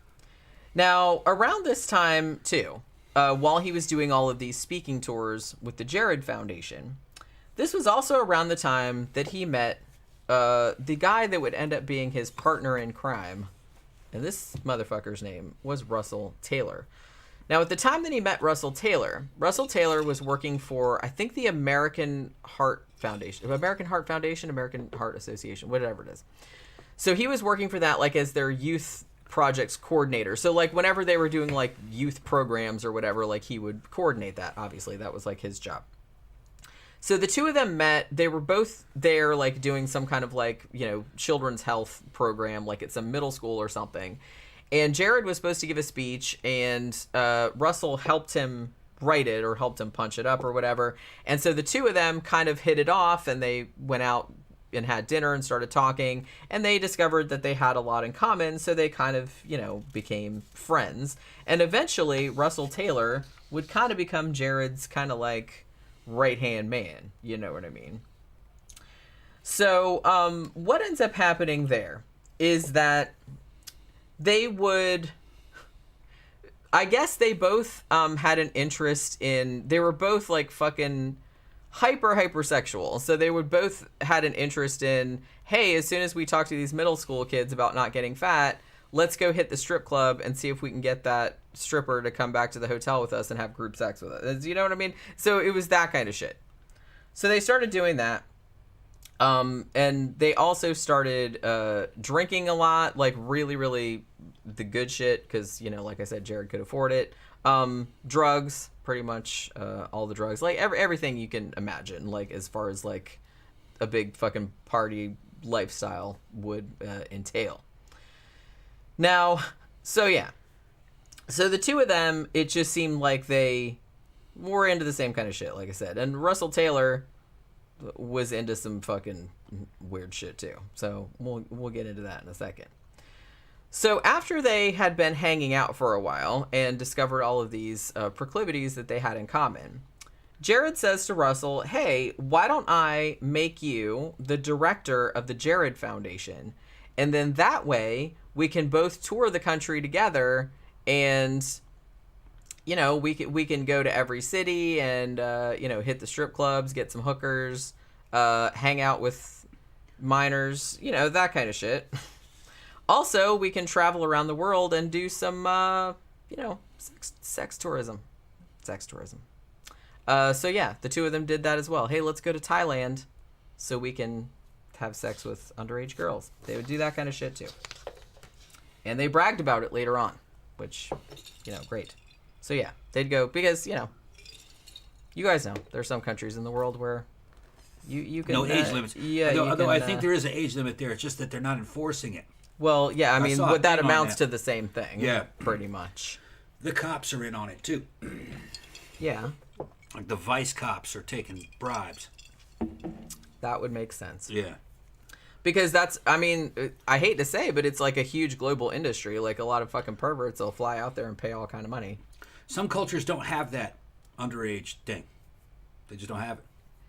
I don't think in Indonesia and certain places where Islam is, I don't think, you know, they're like, well, if she's fertile, she's had her period, then you can marry her. You know, that's good to go. They don't really have an underage. Now, if she's a child, probably not. Gross. You know, they're going to come after you. But evidently in Afghanistan, they're after little boys. So I don't know. But this is all local cultures. My buddy Saad, who lives in Saudi Arabia, he'd be pissed if I brought up fucking Afghanistan, because he's like, that's not us. Those cultures are all totally different. They just have a common religion, but their interpretation of it's very different, and their cultures are different wherever they are. A lot of it has to do with their fucking education and their income. Robert Kitchen said, dude had money, he could get women, he's just a creep. Yeah, that's the thing. Here's the thing that pisses me off. Well, I mean, among them, everything pisses me off about Jared Fogle. But the thing about it is that this motherfucker, he was just out of college. He was 22. Like, he did an amazing thing. Like, he lost 245 pounds. Okay? Amazing. Astounding. Like, a lot of people, you know, that's admirable. Okay? But he did that. Subway comes calling and said, we'll give you $1 million fucking dollars a year just to go around and talk about Subway and how you lost all this weight. Easy money. And that had he just done that, he would still be around today and he would still be beloved, and everybody would be, hey, remember that Jared? Wasn't he something? You know what I mean? People would be talking about that. But like, he just couldn't. I don't understand people that they just can't help it. They can't help not being douchebags. It's like, it seems very easy for someone like me to like not being a douchebag, but it's like for some people it seems very difficult, and for him it was very difficult. All he had to do was not do that. Like, no one would even care that much. I wouldn't care that much if all he did was, you know, it's not great, but if all he did was fuck around with his wife, again, not great, but, you know, and go to strip clubs and stuff, that's not illegal. You know what I mean? As long as everyone's over 18 and everyone's consenting, you know, like I said, it's not super admirable, but whatever. It's not illegal. I don't really care about it. But the fact that he was so dead set on, you know, he did all that, but then it was just like he wanted to push it further and further, and he's just like just going younger and younger and younger, and was so blatant about it because I guess he just thought he could get away with it. I was like, and the fact that he just like ruined his whole entire, like, what would have been a very, very easy life just over something that was just so, you didn't have to do it. Like, why would you do that? It just seems like a really easy thing to avoid. You know what I mean? Very easy. Especially because, like I said, he seemed to have no problem hiring escorts and stuff like that, which, like I said, as long as they're all over 18, I don't have a problem with that. You know, I don't have a problem with that. But as long as like I said, as long as everyone's consenting, as long as it's not like a rapist or nothing like that. But it's just kind of like, why go after kids? You could have just not done that. Damn. And you would have still been $1 million. You used to walk around free. You know what I mean? Stupid. And that's the thing. Like, it, you know, in his court cases, like, he called it a stupid mistake. I'm like, that's a little bit more than a stupid mistake. Sorry. He was into that shit. Like I said, we'll get into, like, the shit that happened. Okay. So him and Russell, two peas in a pod, right? They're going around, you know, up to all the strip clubs, drinking, doing all the drugs and everything like that. And so basically, and they're staying in like super high 5-star accommodation, all this kind of stuff. Like I said, he had millions of dollars, so they were living high on the hog, you know what I mean? Now, Russell, at about this time period, because of all the drugs that Russell was doing, he started getting paranoid that someone was stealing money from the foundation, right? Because he was the one that was the director, even though I'm pretty sure the foundation was just there like to line Jared's pockets, but whatever, allegedly. So Russell decides, I'm going to find out who's stealing all the money. I'm like, it's probably, spoiler alert, it's probably you. But he decides he's going to put cameras all around the, like, his house and the offices and everything like that.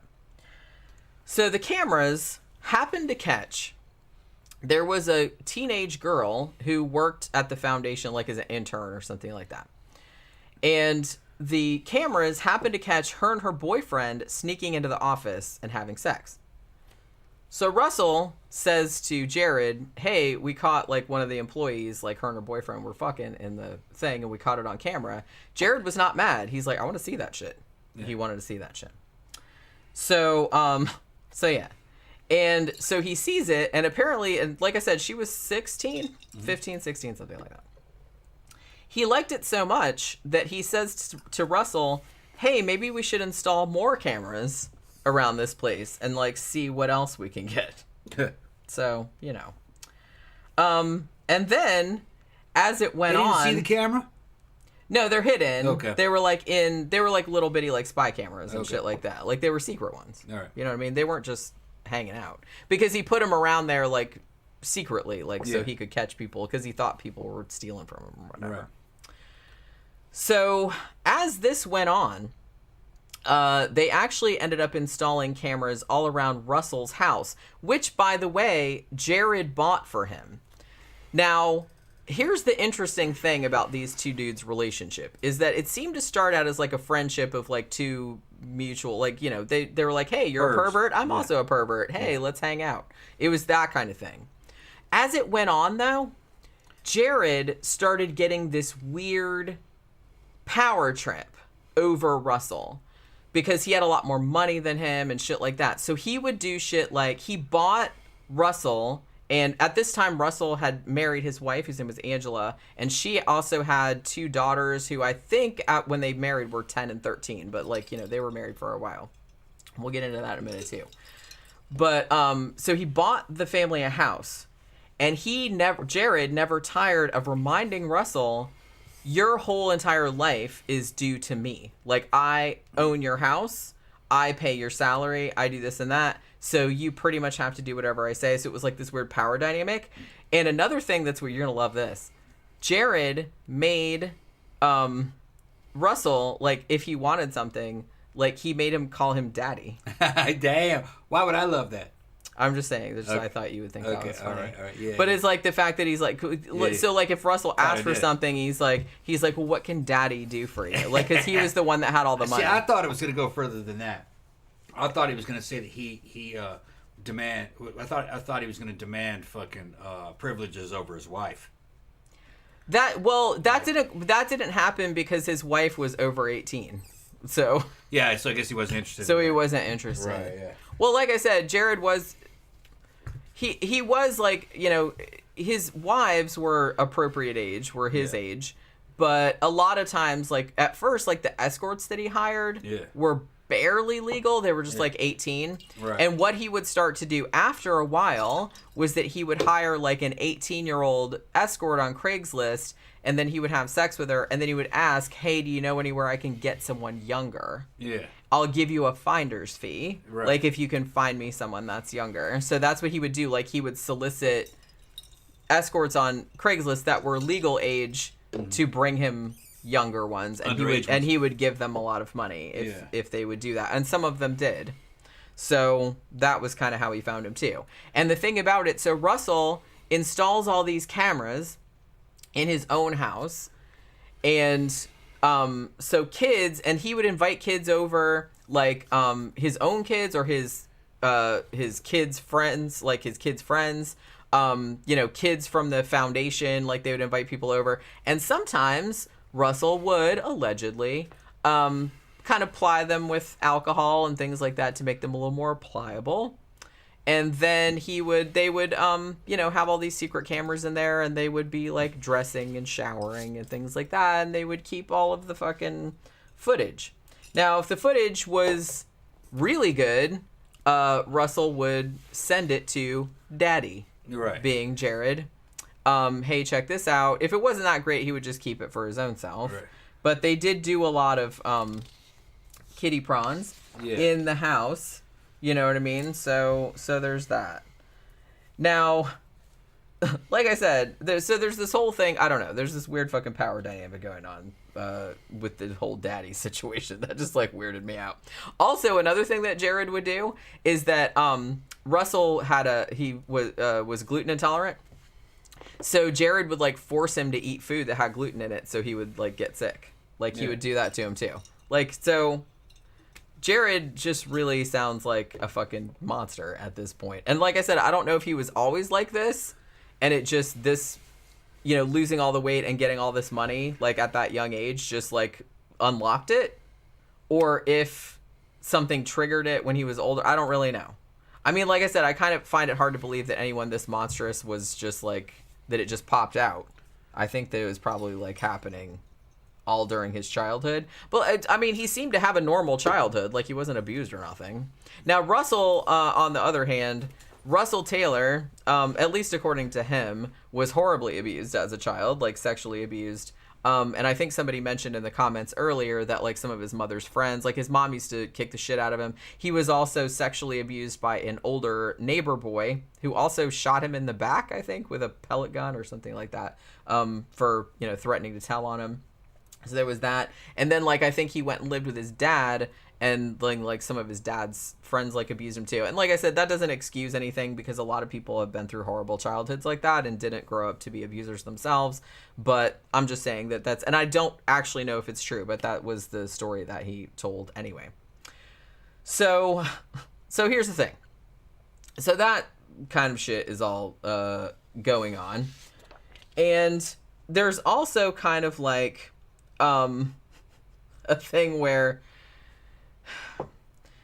so here's the thing. So Rochelle, the woman that Jared was having like kind of an ongoing off again, on again relationship, like every time he went down to Florida, essentially they would hook back up. Rochelle started getting suspicious of him right around 2007, 2008 because of an offhand comment he made when they were at some, you know, function at a middle school, and Jared made some kind of comment about how he found middle school girls hot. And Rochelle thought this was kind of gross. And so she started, the thing about Rochelle is she's kind of a, I don't know if I'd say like a controversial figure, because there's some people that said, oh, well, she knew what he was doing this whole time and she didn't do anything about it. But the thing about it was that there are records of her reporting his weird ass behavior and like weird ass shit that he said and like weird ass shit that he texted to her and stuff like that as far back as 2007. Like she reported him to the Sarasota police, and it seemed like no one really did anything about it because they said, well, just saying shit like that is not really illegal, which, yeah, that's technically true, but you would think that with all of the shit she amassed. So the thing about it was that Rochelle, she decided what she was going to do because Jared kept saying this fucked up shit. And he actually admitted to her that he had gone to Thailand and had sex with a girl who was 9. Then she decided she was going to start saving everything, and she was going to start like recording everything he said and like keeping all his text messages and all that shit. And she did it for like years and years. And she apparently kept trying to inform the authorities about it. Like I said, she went to the Sarasota police at first and they didn't listen. She went to the FBI, and, you know, the FBI kind of were like, yeah, okay, but we don't have, there's no solid evidence. All you have is recordings of him saying this shit, which is not illegal technically. They didn't have enough solid evidence. Like I said, it's not like they went in his house and found, it's not like they went in his house and found kitty prawns in his house. They did later, but they didn't at that time. So they didn't have enough evidence to even get a search warrant. So they didn't do that. So for like 7 years, she's kind of, like I said, it wasn't constant. She didn't live with him or nothing, but she, every time that he came to Florida, they would hook up, and she would like record everything that he said and keep everything that he wrote to her and like everything so that she could, and she kept trying to like tell law enforcement about him, but apparently they didn't do anything about him for like a really long time, which is pretty fucked up. You know what I mean? So yeah, so there's that whole situation. Now, so how he ended up, well, the thing about it, okay, I want to go back to Rochelle again for a second because I forgot to mention this. Because what ended up happening was that not only did he admit that he had gone around the world and had sex with 9-year-olds and shit like that, and he didn't care if they were boys or girls or whatever. It's like just the younger they were, the better they were, pretty much. And he said he would go to other countries and he would like pay a mom to like pimp out their kid, shit like that. And he would tell her all of this shit over just blatantly. He just said it like it was normal, like over the phone.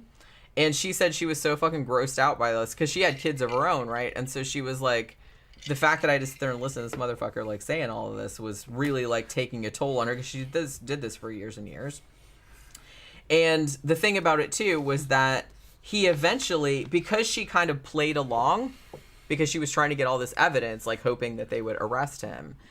So she played along and like acted like, I don't know if she acted like she was into the same shit, but she just like didn't judge him for it. You know what I mean? She was just like, oh, that's interesting or whatever. So then he starts saying stuff like, hey, would you set up a camera in your house so I can watch your kids? He said that to her fucking face. Damn. Like, can you imagine the fucking balls it would take? Yeah.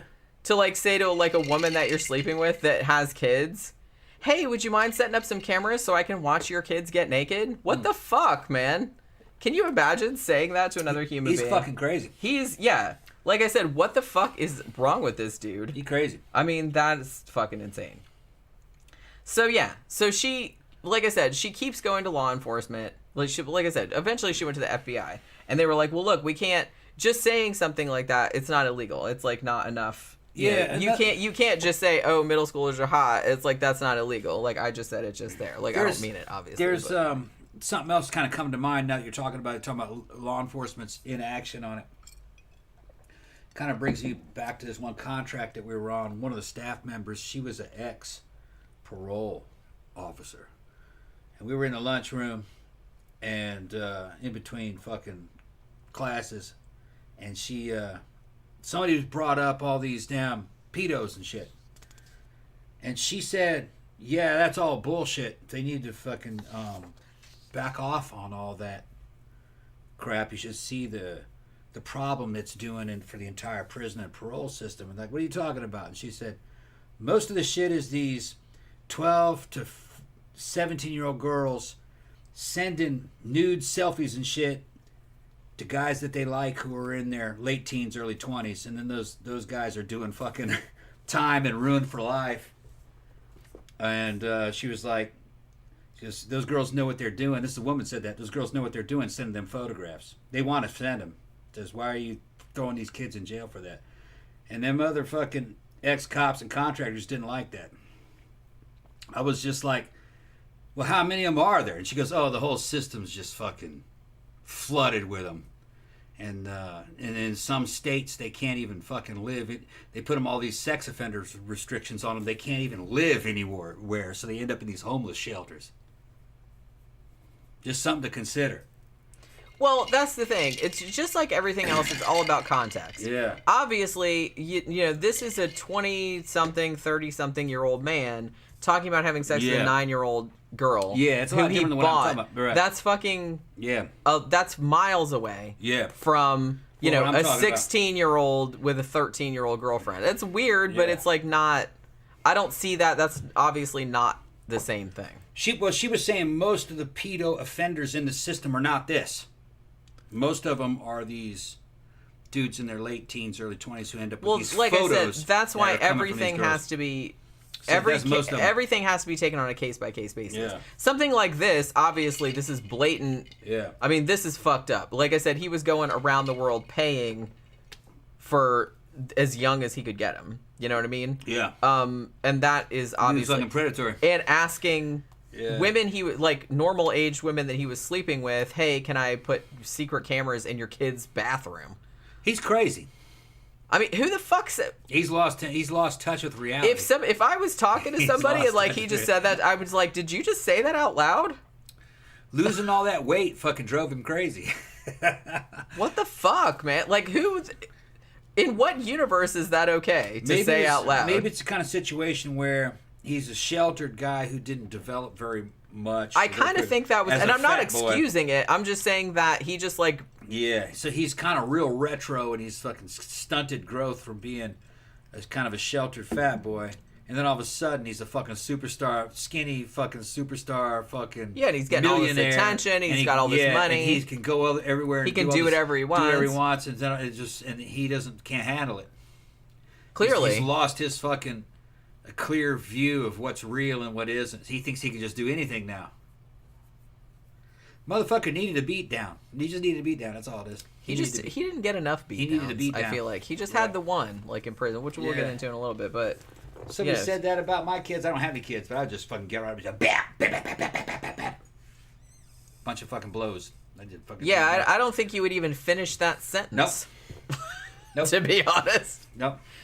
If you said that to me, it's be a whirlwind. You wouldn't even finish what you were saying. Yep. Your face would be caved in.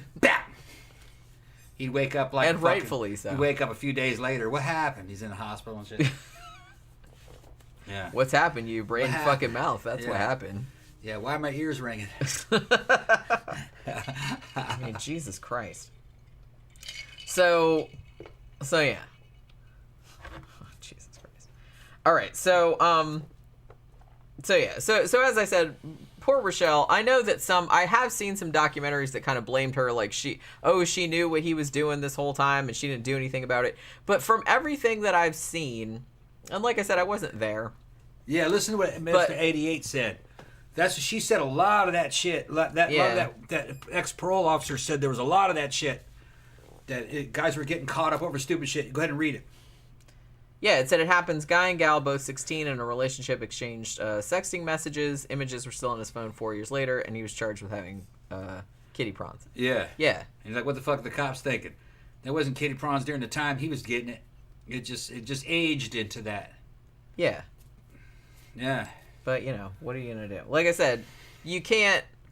I used to have photographs of Brazilian girls I grew up with in Tonga at the fucking pool in Brazil where I grew up in, and that would probably be considered kitty prawns by today's standards, because they were just wearing what was called fio dental, which means dental floss.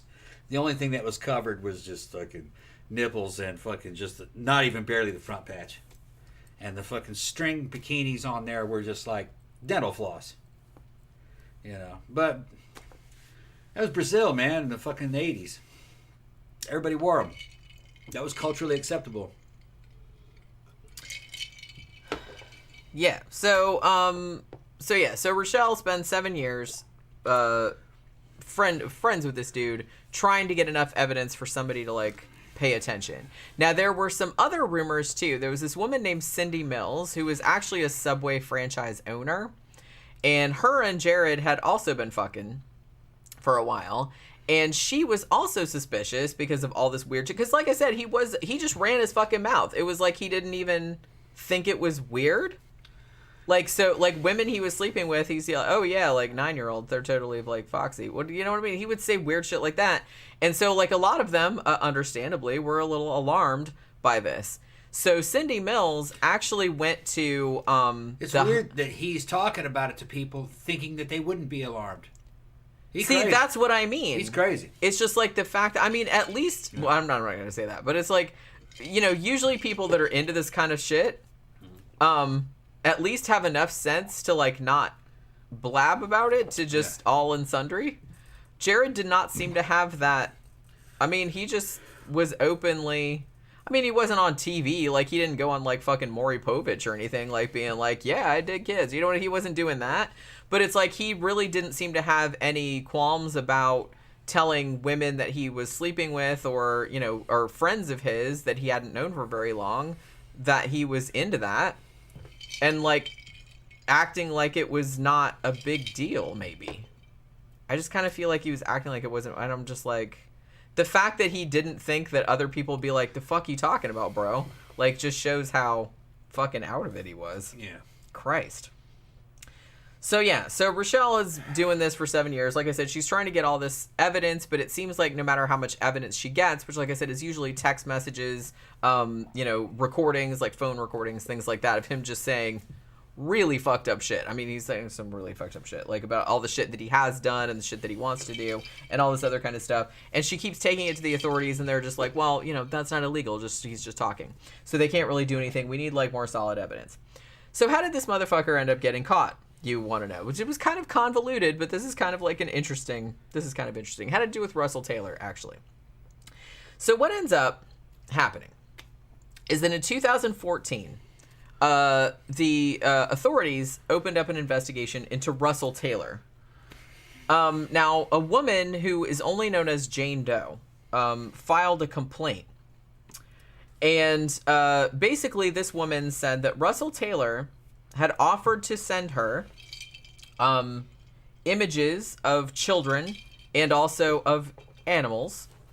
Now, this woman had been friends with Russell and his wife, whose name was Angela, for a long time. Like, I guess her and her husband had been friends with them, like, you know, couple friends, and then, like, her husband had died, and so she maintained the friendship. Now, Russell and Angela, it should be noted, were swingers, so they were often sharing off with other couples and whatnot, so they were into all that kind of stuff.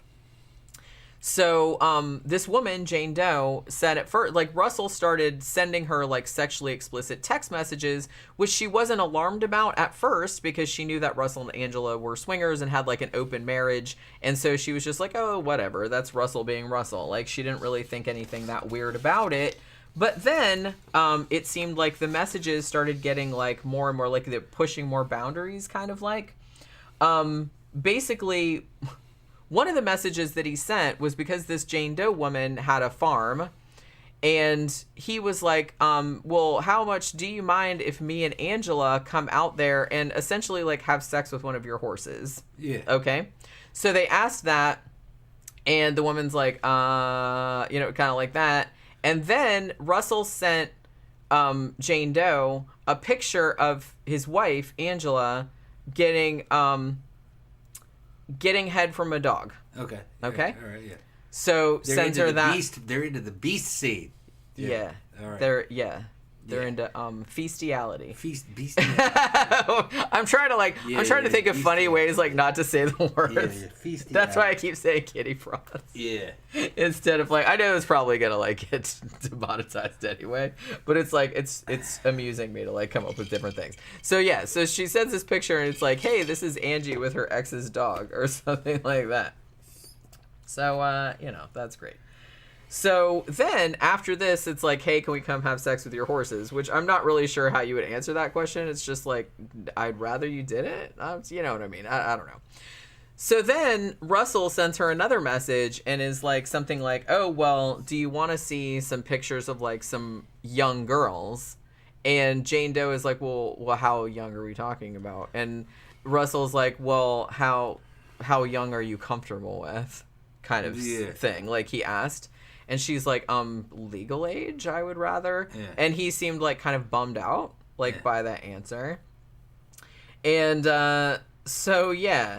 So, and the thing about it was that Jane Doe, when she made this report to the police, she's like, I think it's like, you know, not only does he want to have sex with horses, but he's also, like, saying that he's going to send me messages of, you know, underage girls. And, like, he's also hinted that he's gone overseas and had sex with underage girls and shit like that.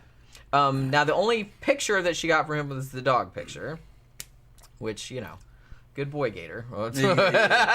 Tom knows what I'm talking about. It's a video we came across. We came across a video a long time ago when we went down some rabbit hole. Over the rabbit holes. Yeah. And I was just girl climbed into the kettle. Yeah. I don't know. Where the fuck did we find that video? There was a fucking comment comment underneath there that was very credible. He goes, I know who this is. This is my ex-girlfriend. Fucking, she did this video, and this video. She's hilarious. And the guy gave the fucking links, and it did lead to other videos of that girl. And she would just do things for fucking, like on a dare.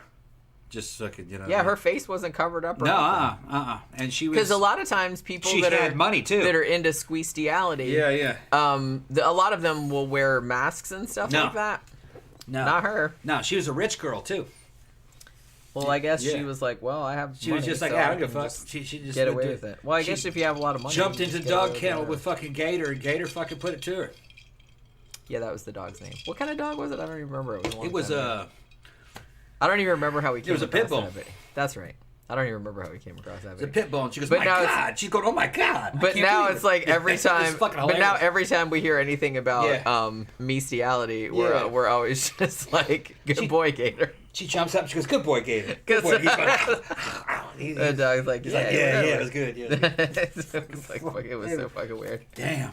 We come across set the camera up and everything for that. We just come across some weird shit on the internet sometimes. The internet's kind of a scary place. Now they're this whole thing about going to the stable and fucking messing with male horses and shit.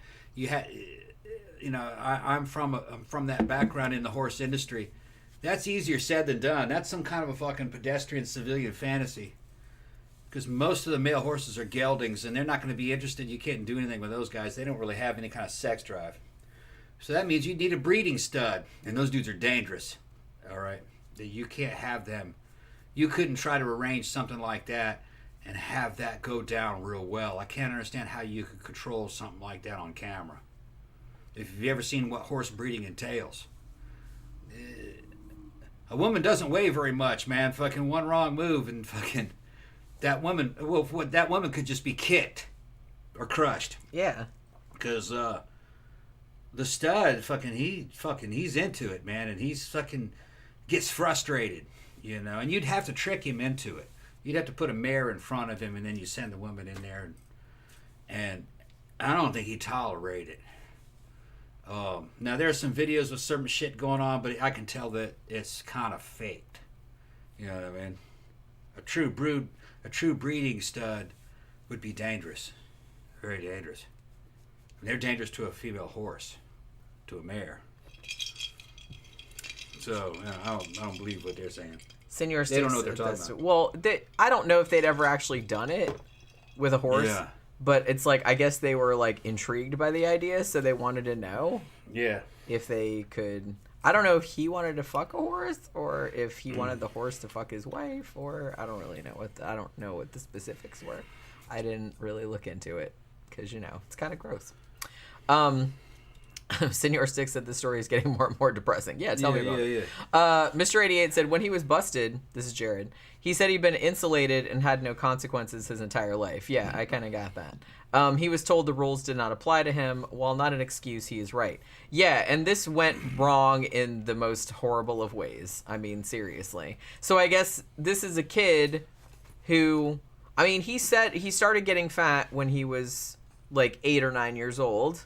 And so for his whole teenage years, his whole college years and stuff like that, he was morbidly obese. And so he couldn't have like a normal life. He didn't have any girlfriends. He didn't really go out and do anything. Probably mostly ignored. Yeah, he just basically sat in his room and played video games like all of those years. And then suddenly, you know, he's thin, he's famous, he's rich, and he just thinks he can do anything. I mean, he did for a long time. I mean, you know, it seems like he wasn't even hiding it really, like particularly. And like a lot of people reported him, but nobody really did much of anything about it until like much later on. So like I said, so this is Russell. So this woman is like, look, he sent me all of this stuff about, you know, fucking a horse and fucking minors and things like that. And it's like, and look, he sent me all these links. So the authorities look at all the links that Russell had sent this woman, and a lot of them were, you know, squeestiality videos and some other ones that were, you know, that were very minor oriented, let's call it that. But yeah, there were some stuff like with dogs, horses, all that kind of stuff. And so basically what ended up happening with that was that, and this seems weird to me because it seems like, to me, Rochelle, who had been sleeping with Jared and was recording all the shit about him, the fact that she had 7 years of texts and recordings and stuff like that of Jared basically saying, yeah, I totally went to Thailand and, you know, had sex with a 9-year-old and blah, blah, blah. And, like, the fact that she had, like, tons of, like, stuff of him saying that wasn't enough to, like, get an investigation. But then when like animals got involved, like with Russell, then suddenly like the authorities were interested. I know it wasn't the same authorities necessarily, so maybe it was like a different thing, but it just seemed like, I don't know, it just seemed like this one woman came forward and said, look at this fucked up shit that this dude sent me, and the authorities like, yeah, we need to get into that. So the thing about it too, though, is that some of the videos that he sent, they knew that they had been shot, you know, the ones of kitty prawns that had been shot in his house. You know what I mean? So it's like, oh, well, he's producing it. Yeah. Which, you know, so that was enough to, like, get a search warrant for Russell Taylor's house. The Ben is saying, read what Ben said. Where is it? Right there. There was a Roman empress who came to a bad end after she constructed some sort of rig to allow her to have sex with horses. Yeah, false. That what you're repeating is a rumor that was told about Catherine the Great. All right, that was a rumor about her. It was some anti-Russian propaganda, I guess. But no, they said that about Catherine the Great, but it's not true. That's where you're getting at. Whoever told you that. Mr. 88 said, wasn't there a male porn star that was killed by being fucked by a horse? I don't know. Tom and Jen haven't said, and everything I know about porn I learned from them. So Yeah. not sure if real. Yeah. I have heard that, but I don't know if that's true or not. And I don't remember what his name was. How long I have you been have streaming? heard that story. How long have you been streaming? 2 hours. Okay, shit, man. Isn't it time for commercials? Probably. Let's I do a mean, I commercial still break. got shit to do, but Yeah, we still got shit to do, but this is about the halfway mark, probably. This is going to be a 4-hour show, people. It better not be, because it's Okay. already 9:30 and I All have right. to go to bed soon. Okay. You know what I mean? I got to get up early All tomorrow. right. Go ahead and do All the right, commercials. but we're going to do like a little bit of commercials, and then we'll come back and finish up the stuff with the kitty prawns and the feastiality. So Yeah. we'll be right back in just a minute.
And now was acknowledged the presence of the Red Death.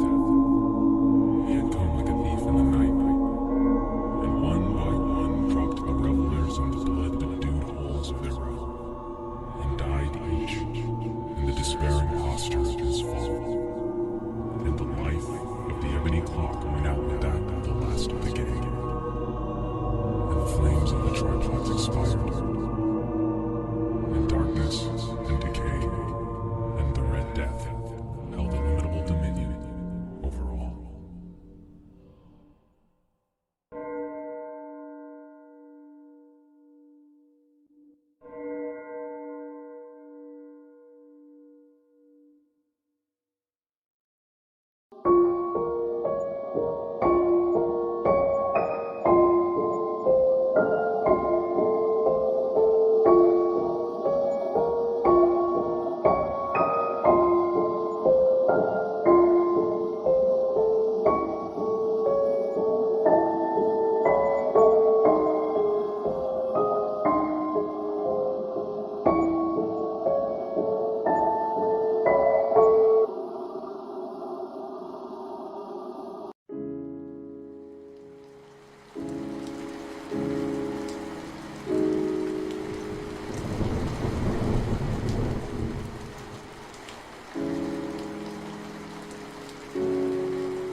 All right, we're back.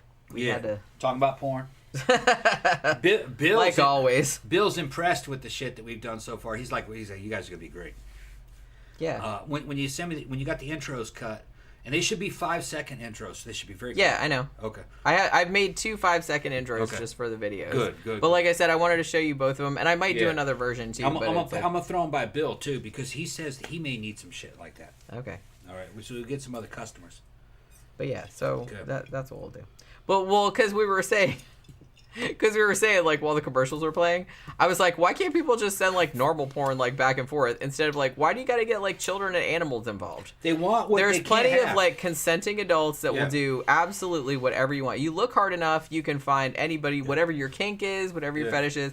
There's somebody out there that will do that for you. Especially if you have money. Yeah, and it's like even if you have to pay them, Yeah. but it's like that's the thing. It's like just do that. Like don't involve like non-consenting Animals and children. minors and animals and shit. Just leave them alone. Jesus Christ, why is that hard? I don't know. Well, I'm gonna have to say Gator fucking consented. He's the one that fucking jumped on her. Maybe she put peanut butter in her snatch or something. No, Gator knew what that was. He's like, okay, yeah, okay. She hangs like she hangs like sausages. I'm around male her neck too. or- I'm male too. I'm making eye contact with the dog through the video, going like, yeah, you know what you're doing. You know what you're doing. He's like, this is unbelievable. I can't believe this shit.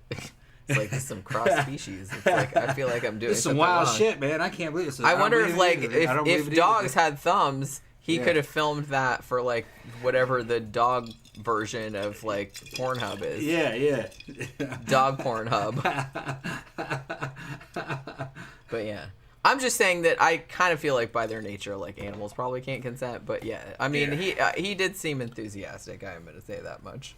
But you know what I mean. Yeah. I wouldn't recommend like looking it up, but we just came across it accidentally. Yeah. I don't even remember. Say Victor Garcia, man. I don't remember got a how we question came for across you. it. If your boy's having sex with some chick and he looks at you and he makes eye contact with you, is that gay? I'm just asking. Go ahead, Jim. Everything's gay, Yeah, all right. and that's all right. All right. But I'd be like, don't look at me, man. Yeah. y'all are weird. You know these weird little rules and stuff about what's gay and what's not. Don't worry about it. Don't worry about Dude, too much eye contact, man. It's fine. Too much eye contact, man. It's fine. Look Don't away. worry about it. Everything's just like a big, beautiful spectrum. Don't worry about putting everything in fucking boxes, man. So There we yeah. go. So here's the thing. No, I'm just saying. So here's the thing. So Russell, because he had sent all of these questionable links to this woman, what? Victor says it's not gay unless your balls touch. Yeah, I've heard that. I've heard that okay. that's the rule. I've heard that's the rule. That's funny. Yeah, your balls are touching. Yeah, it's gay. Oh shit! Dude, you got me. Had to put. We're gay now. You're gay. This dude's doing the. Now we have to get gay married. And go Dude's to doing the Pride Parade. fucking devil's threesome and shit, and they got a fucking like a piece of glass plate in between them so their balls don't touch. That'd be hilarious. We used to laugh. That'd be hilarious. We used to laugh at like I used to see this a lot. Me and my friend, me and my friend Jen would go. Her name was also Jen, and we would go to the movies all the time. 2 dudes who were friends would go to the movies together, and they always sat with a seat in between them. Because it would be gay if they were. Yeah, and it's like we used to think that was so fucking funny. I'm like, look, it's the no homo seat. Yeah. I totally understand. I'm like, imagine being so insecure that you have to No. leave a whole seat in between yourselves. So That's not what it is. I'm like, nobody It's thinks it's that just though. lets everybody know that we're not a couple. But no one's looking at you like Okay. that. It's All like right. just sit next to your friend like a normal fucking Right. person. In fact, it actually like brings more attention to it when you leave a seat in between because everyone's like, "That's stupid. Only in the Why mind are of you a doing woman. that?" Only in the mind of a woman. It just brings it just To a guy, they would go, "Oh, okay." And in the middle, just they got, brings more in the attention seat, to in the it. middle, they got the popcorn and everything. They got the popcorn and the juji fruits. and then on it. women are thinking, well, they must be gay because they're really worried No, about no, everyone no. thinking that they're not gay. No. Because so they're overcompensating. No. You know what I mean? No, that's No. what Yeah, well, I would think. That's just what women think. That's what I would think. And no, who cares about women? Yeah, that's just what women think. Who cares about women? Nobody cares what we think. Women are trying to make shit gay. I'm not trying to be. They got a gay fantasy. Yeah. Victor says, forget to say no homo, gay. Yeah. Take your socks off, gay. Yeah, it's the official no homo seat. That's what we used to call it, the no homo seat. I was like, look, I was like, oh my god, that's so funny. I was like, they're trying so hard to like, fuck it. It's just like made me laugh. So it's okay if they put their arms around each other, like one dude puts. His Why arm would around I the care? I don't know them. Stretch it out like that. I think y'all think that other people care what y'all are doing. Nobody cares. Nobody cares. I don't care. I don't know y'all. So I'm just saying. Do what you want. I don't give a shit. But if they put a seat in between them, then they're gay. No, I'm just saying I thought it was funny because Okay. it just seemed like they were trying Right. too hard. Okay. Like, for people to not notice it. But I'm like, well, now they're making me notice it because they're leaving a very obvious, even though they're obviously friends. I wouldn't even think either way. Even though they're I really obviously wouldn't friends. notice. I wouldn't notice either I was way. like, just sit next to your friend like a Yeah. normal fucking person. Why do you gotta like be weird about it? I don't know. It's just weird to me. So yeah. So that's what we were saying like before. I was just like, I don't know why people can't just exchange normal porn like with adults like normal people. But okay. Why you gotta be like Yeah, this? he's saying I'm laughably insecure. No, I'm not. I just think it's fucking funny. No, he said no, Tom. It is laughably insecure. It is. Yeah. It is. Oh, okay. It is laughably insecure. I wouldn't have thought of it, but seeing it, I would understand it. I was like, okay. It is very insecure. Yeah, yeah. It just seems very insecure. Like I said, just sit next to your buddy. No one's gonna think that you're gay. It's fine. That's your friend. You sit next to your friend. That's normal. No one would think anything about that. But like I said, the fact that you feel the need to leave a seat, that it's like, well, that tells me that you're thinking too much about it, which is like really try hard. And I'm just like, What if you got a guy in the back of your bike? Is that gay? I would probably not even notice that. I don't think it's gay. I would probably not notice. Because fucking Brazilian fucking. But no one would think that because I was just kind of like, just well, trying to get the dude there. they're just trying to get someplace. Trying to get the dude there, yeah. Like I said, I think the people like doing that are like they're more worried about it than anyone else in the world is. I don't know. Everyone else would be just like, hey, they're giving somebody a ride somewhere. Brazilian police Like a commando, normal person. Brazilian police commandos, they'd have a dude fucking riding a fucking enduro, it's a cop, and then have another dude on the back fucking turned around backwards with a submachine gun, and they would ride like that. I thought that shit was fucking macho as shit. See, Victor says, Yeah. my old high school best friend was the type to leave a seat between us at the movies, then blow me when we got high at his house. Oh, who said that? See? Victor. Damn, Victor. Told you. Damn, Victor. Told you. That's always what I suspected. Because like I said, you're Well, you cry because you're trying too hard. You consider You're that trying a too hard. triumph, though, right? trying too hard. A triumph, yes. Greg says, as long as they're not holding hands and the middle armrest is still Okay. down. All right. Like I said, so many rules. How do you keep track of all this stuff? But yeah, so this motherfucker is sending all these weird ass messages to this woman who was like a friend of his and his wife's, right? But he's sending all this with like, hey, want to see pictures of my wife getting cunnilingus from a dog? No thanks, but thanks for the offer, seriously. But yeah, so he sent it to her anyway. And so then he's like, hey, you want to see some pictures of some really young girls? No thank you. But yeah. So the fact that he sent all these weird links and stuff. So she reports him to the authorities. And all of the stuff that was on her phone was enough for the authorities to get a search warrant. So they searched his house, thinking that because some of the kitty prawns that he had sent to her, like the links, had clearly been filmed in his house, they thought, well, he's probably producing it in there, so we have enough to get a search warrant. So they got a search warrant, and they go in there, and they found all kind of kitty prawns in there. And most of it, a lot of it, was actually Russell Taylor's family members, like cousins, nieces, nephews, shit like that. Friends of his kids.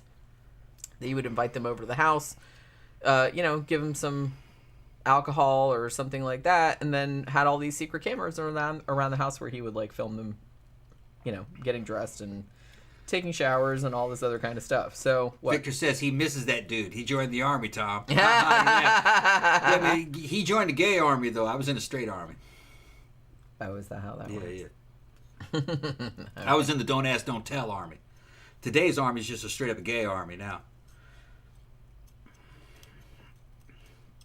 Where I don't know what this. Okay, I was just like nothing. I was What do just you like mean? nothing. I was just reading some messages, but I Okay, wasn't yeah. sure what the context for them was. Yeah, I don't know the context. Huh? So yeah, and then after they found all of this kitty prawns in his house that had clearly been filmed there and was friends and family and things like that. And some of friends and family came forward and said, yeah, this motherfucker, like, you know, filmed us and did all this shit without our consent. So they brought Russell Taylor in for questioning. Now, Russell Taylor, his first excuse was that, this woman, the Jane Doe, who, like I said, as far as I know, has never been named. The Jane Doe, she was actually fucking 3 of the detectives who were investigating this case, so it should all be thrown out. That was his first story that he was trying to, like, get a wriggle out of it with. And they were like, yeah, no, that's not happening, but okay. So after they got through that and they were just kind of like, you're making that up, he's finally like, okay, yeah, I did make kitty prawns in my house, but I didn't want to do it. Yeah. I actually did it because Jared from Subway, who is my boss, asked me to do it because he wanted, which, not a lie. Subway made me do it. Not a lie. Subway made me do it. Subway made me do it. Yeah. It was those $5 footlongs. Yeah. But yeah. Victor wishes he could get a $5 footlong. Or a footlong for $5. Go ahead. Do they even? They don't even have that anymore, do they? I don't know. I haven't been to a Subway in a very long time. I'm fucking with my gay fans. But yeah. So he said no. Jared told me to produce the kitty prawns so that he could see it. So Russell gets arrested. So basically, Jared then comes out and is like, I had no idea. I'm shocked, I tell you. I am, severing all ties with this Russell Taylor person. Well, because like I said, he wasn't just his friend, but he was also like the head of the Jared Foundation. Right? I had no idea that all of this was going on. Oh my God. I'm scandalized at this point. That's funny. So, you know what I mean? I mean, what else is he going to do, right? I'm just saying that's what are you going to do? He's like, yeah, I did that shit. You know what I mean? I wish they would. At least we'd know then, but and then behind the scenes though, Jared is like, even though in the public, obviously he's like, I don't even, that dude, that's crazy. I'm severing all ties with him. I didn't know all this was going on. But then behind the scenes, he was like, he says to Russell, hey, keep our shit on the DL. If you don't, then I'm gonna take your house away where your wife and kids still live. Because like I said, he owned it still.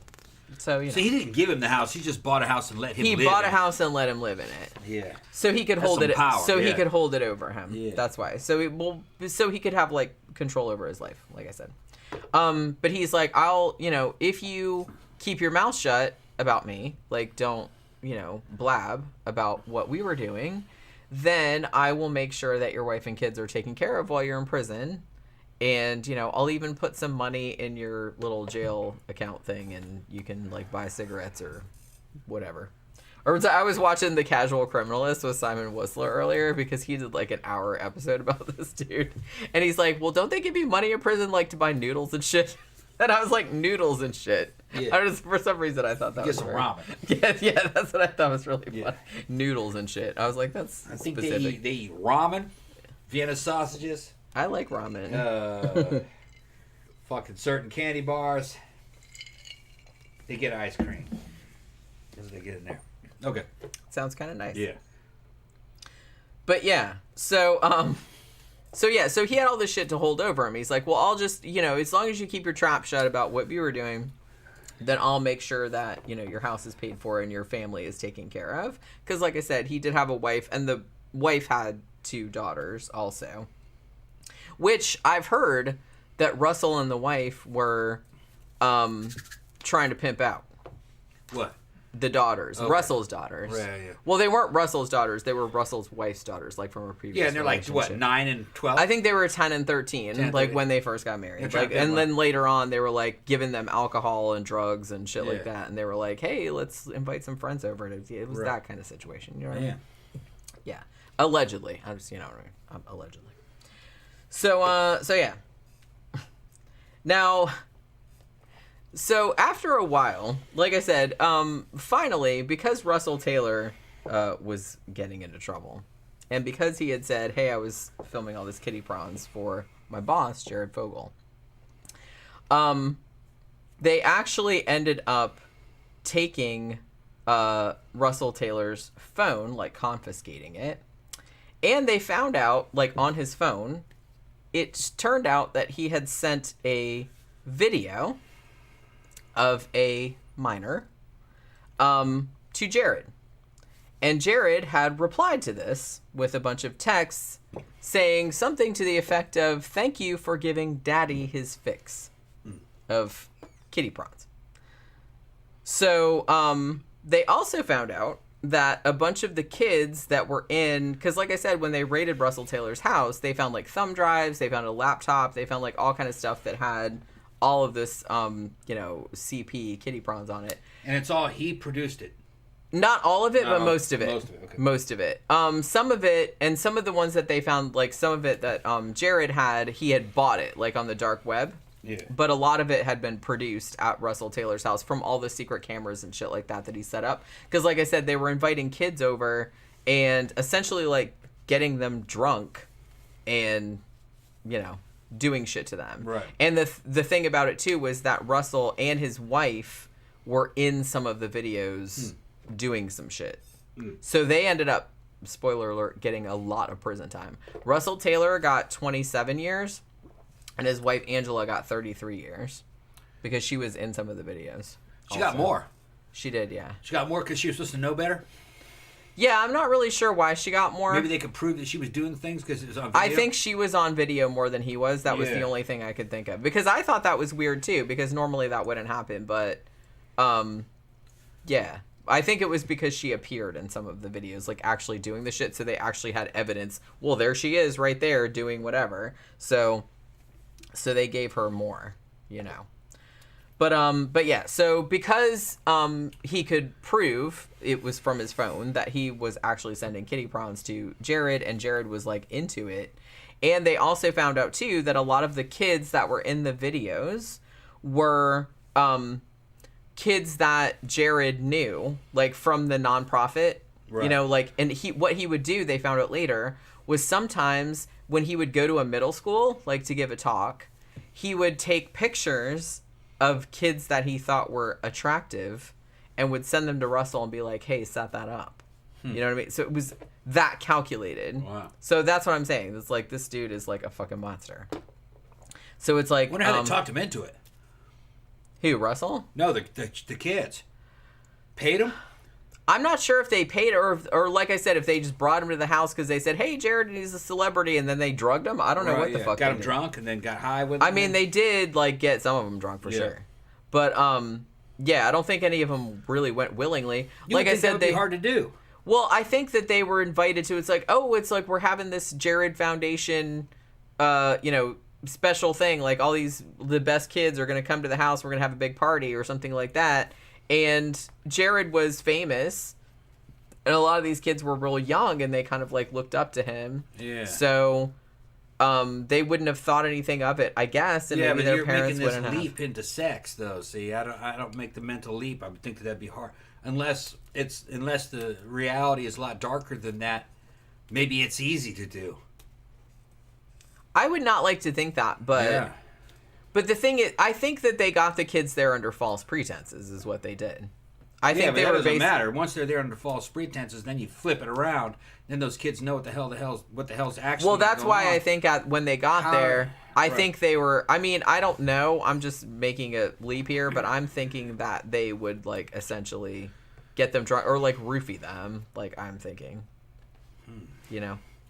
I would hate to think that it's easy. See, I don't think it would be. Because 99% of parents out there would be like, well, 99% of parents out there, hey, you want to go to some stranger's house for something? No. Most parents would say no. I feel like. I mean, where your kids are concerned, people are very protective. Maybe they're just around adults that are kind of intimidated, so they just go along with it. Ben says, offer kids free stuff and they'll be there. Yeah, maybe. I mean, these kids were pretty young, though. So I think their parents had to be involved. I don't know. I hate to blame the parents because the thing about it was that Jared, and I think he was very aware of this too, he was a celebrity and he kind of had the persona of being, it's like this everyman nice guy. Everybody kind of perceived him that way. Now it's like people that knew him were like, no, he's like a raging dickhole. but nobody else knew that. Like, the public didn't know that. You know what I mean? So everybody thought that he was for a few seconds on the fucking screen. Right. And it's like, so everyone thought he was like super trustworthy. Well, he's a celebrity. He's famous. Like, he's on the TV. He seems like a nice guy. Yeah. Right. But it's just kind of like, now, see, I was listening to Casual Criminalist, and he's like, well, didn't they vet him? Didn't Subway vet him before they hired him? But I was like, well, before they hired him, he hadn't done anything. Not that I know of. Yeah. I don't think he did all this shit until after. I'm not saying that he didn't think about it. He probably did, because I don't think that this just came out of nowhere. But I don't think he really had the means or the... Camp Guy brings up Michael Jackson's situation. Yeah.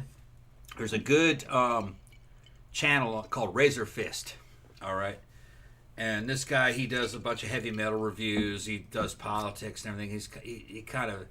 I like him. He's kind of an entertaining show host. He did a whole video on Michael Jackson. He's a Michael Jackson fan. He thought Michael Jackson was guilty, but then the more he looked into the accusers and everything was going, he thought Michael Jackson was set up. He did a whole, I think it was a 2-hour video where he lays out a pretty good defense of Michael Jackson. That Michael Jackson probably didn't do that.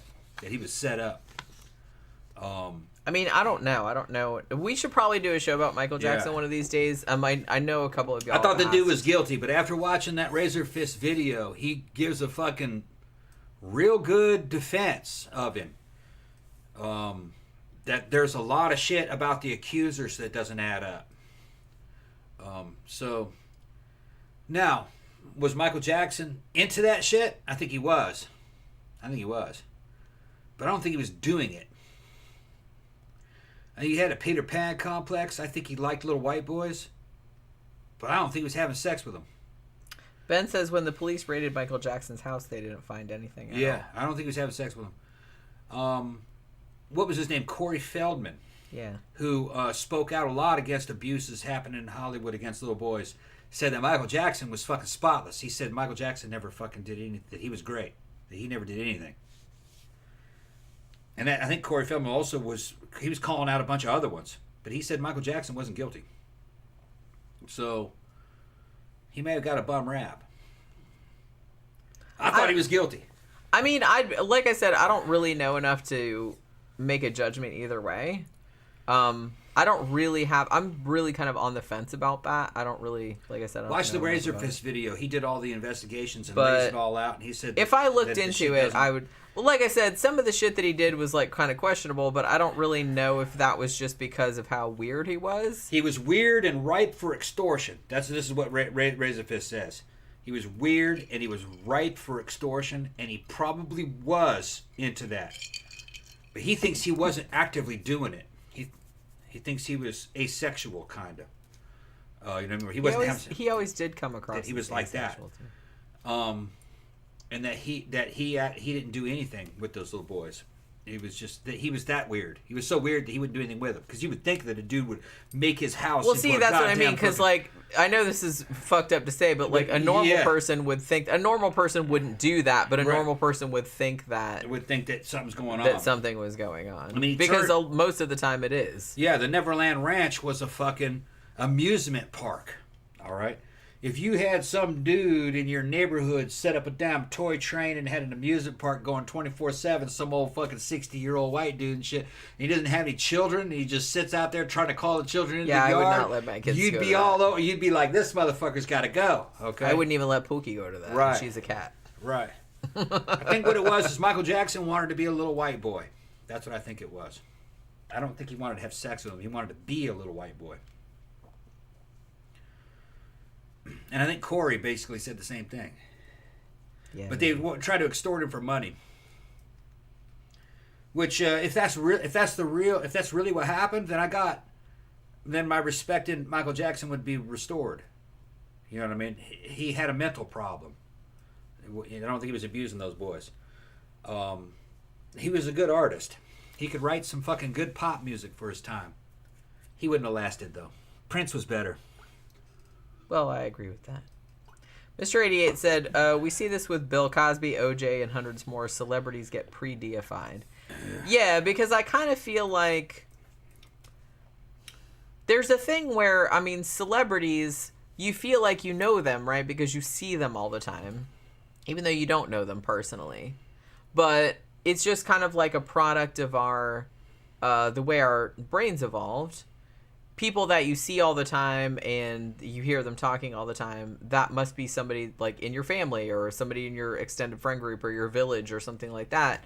So it's like you see a celebrity that you see on TV all the time as an extension of your tribal group. Yeah. And so I kind of feel like people are willing to extend latitudes to them that they wouldn't extend to a stranger. Even though that is essentially a stranger. You don't know that person. So, you know what I mean? And it's the same thing. Like, you see somebody... I think that's why everybody was so shocked when, like, the shit about Jared came out, because he seemed like... He was so famous, and he seemed like such a nice person, or just like a regular person. And the fact that he was hiding such depravity, I think really disturbed people. That somebody that... normal could be doing that shit. But that's the thing. It's like we've talked about this a lot of times with serial killers and all these people that are doing this shit. A lot of them do look kind of normal. What did you expect them to look like? They don't look like ogres. They just look like fucking regular ass people. You know what I mean? Yeah. Regular ass people. Most, and I'm not trying to like scare everybody. I'm just saying, like, most regular ass people are fine. It's like, 99% of people would never do shit like that. But it just seems like people expect them to look different, and they don't. Yeah. That's all. They just don't. They're in there going on about Neverland Ranch and everything, about how a lot of the stuff that was claimed and wasn't true. Yeah. Yeah, look at Razor Fist's fucking his analysis. There's a good chance Michael Saxon was set up, that he didn't do anything wrong. Well, like I said, that might be an interesting show to do. Yeah, we got to do a show on it. We talked about that a long time ago. Yeah. And it's like I said, I don't know. I don't really have an opinion either way. So it might actually be good to do it because I don't have any kind of biased right kind of thing. Like I said, I'm not a huge fan of his. I'm not, I like his music. I'm not a big fan. So it's just and I didn't really have a dog in that fight. Dude was an enigma. Yeah. He was an enigma. In a way, a lot like Elvis Presley. Just a weird guy, kind of reclusive and very different personalities, but they probably would have understood each other. Ben says it wasn't really a mental problem. It was just something society frowns on. Plenty of old women love grabbing little kids and pinching them and cuddling them, etc., which I also have a problem with. I really wish people wouldn't go and grab people without asking them first. The grandma syndrome. That's so weird. I used to hate that. That. Like, it's like, dude, I don't know you. Get the fuck off me. You know what I mean? It's like, it's so weird. I kind of like that nowadays they're more like, hey, if some old lady comes up and like starts grabbing your shit, like you can say, hey, this makes me very uncomfortable. Please don't fucking touch me. You know what I mean? Yeah. It's like, because I didn't like that. But back then, you just kind of had to like grin and bear it, even if you didn't like it. Yeah, they look like goddamn Skeksis. Remember the fucking Skeksis? Yeah, and they're like, and that was scary. Like a little kid, you're a little kid, and like some old bat or some old dude, like some 90-year-old dude you barely knew, who was like your extended family or like a friend of your grandparents or something like that, and they'd come and like fucking pinch you into it. I'm like, get the fuck off me! I don't know I don't know you. Gross. Jesus Christ. But yeah, just like, don't tell your kids they don't let old people touch them like that. You know what I mean? That's creepy. So yeah. So where was I? So they get from all the shit that they got from Russell. They were actually able to get all of the shit that that they showed that Russell had sent to Jared, and Jared was like, woohoo, love that shit. So they were able to get a search warrant for Jared's house, which they couldn't get before because they apparently didn't have enough evidence, so said the FBI. So they raid Jared's house. This was in 2015. What? You gotta read what Zach said. Where? He just did the last three. I just got back from the gay bar. So that what I miss? I'm drunk. LMAO. Yes. We got more gay drunk. Well, we got to start over. Hold on, we got to start over. Holy crap! We're like we've been on for like 2 hours and I'm like past my bedtime. Yeah. But it's okay. It's okay. This is a big story. So I'm glad you came. So yeah. So they raid Jared's house. And in Jared's house, well, they looked into his phone and they found a couple images in Jared's phone of kitty prawns, which apparently he had forgotten to delete. So, there's that. That Taylor had sent to him. It's like, hey, check this out. It was that kind of situation. Also, they found in Jared's house, there was a laptop that Russell had given to him that was like his special kitty prawns laptop. That's what that was for. So he gave him that. It was special. So he gave him that. They also found a thumb drive with just lots and lots and lots of images and videos of kitty prawns. And some of it was the stuff that Taylor had made at his house. And some of it was stuff that they discovered that Jared had bought online at various shady dealers. You know what I mean. Some of these videos were both boys and girls. The youngest person in the videos that they could determine was 6 years old. So, remember how we were saying this was getting more and more depressing? Yeah, this story is getting more and more depressing. 6 years old. Some of this kitty prawns that they found. So yeah. So at this point, 2015, they actually did have enough evidence, finally, to arrest Jared. Now, they also were able to investigate the case, and they had enough evidence to back it up, that he had... It was child prostitution, essentially. What he did, because remember how I said earlier that he would go on Craigslist and find legal escorts who were 18 and over, supposedly, and he would say, hey, can you get me some younger ones? And so a couple of times that had happened, like in a few cities. I think he did it in New York City, he did it in Las Vegas, he did it in I think St. Louis, like a couple other cities, where he would go and set up stuff with like Craigslist escorts who were over age and say, hey, I'll give you a finder's fee if you set me up with someone younger. And so a couple of them did that. And so they had enough evidence of that, that he had engaged in sex at least 2 times with minors. And so they were able to, and had paid them, or had paid someone to find them for him. So they were able to get enough evidence of that so they could charge him for that as well. So yeah, Kansas City, Missouri. It wasn't St. Louis. Sorry about that. So yeah. So he gets arrested in 2015. His second wife, immediately is like, yep, I'm out. She said she didn't know anything about that. And honestly, I kind of believe her. She was like, yeah, I'm fucking out of here. And she just took the kids and fucked off. And honestly, she also had a restraining order against him. She didn't want him to see the kids, which, I don't blame her. Until they're 18. And I was just kind of like, well, I'm sure when they turn 18, they'll be like, yeah, no thanks. No thanks. I don't really want to talk to that dude.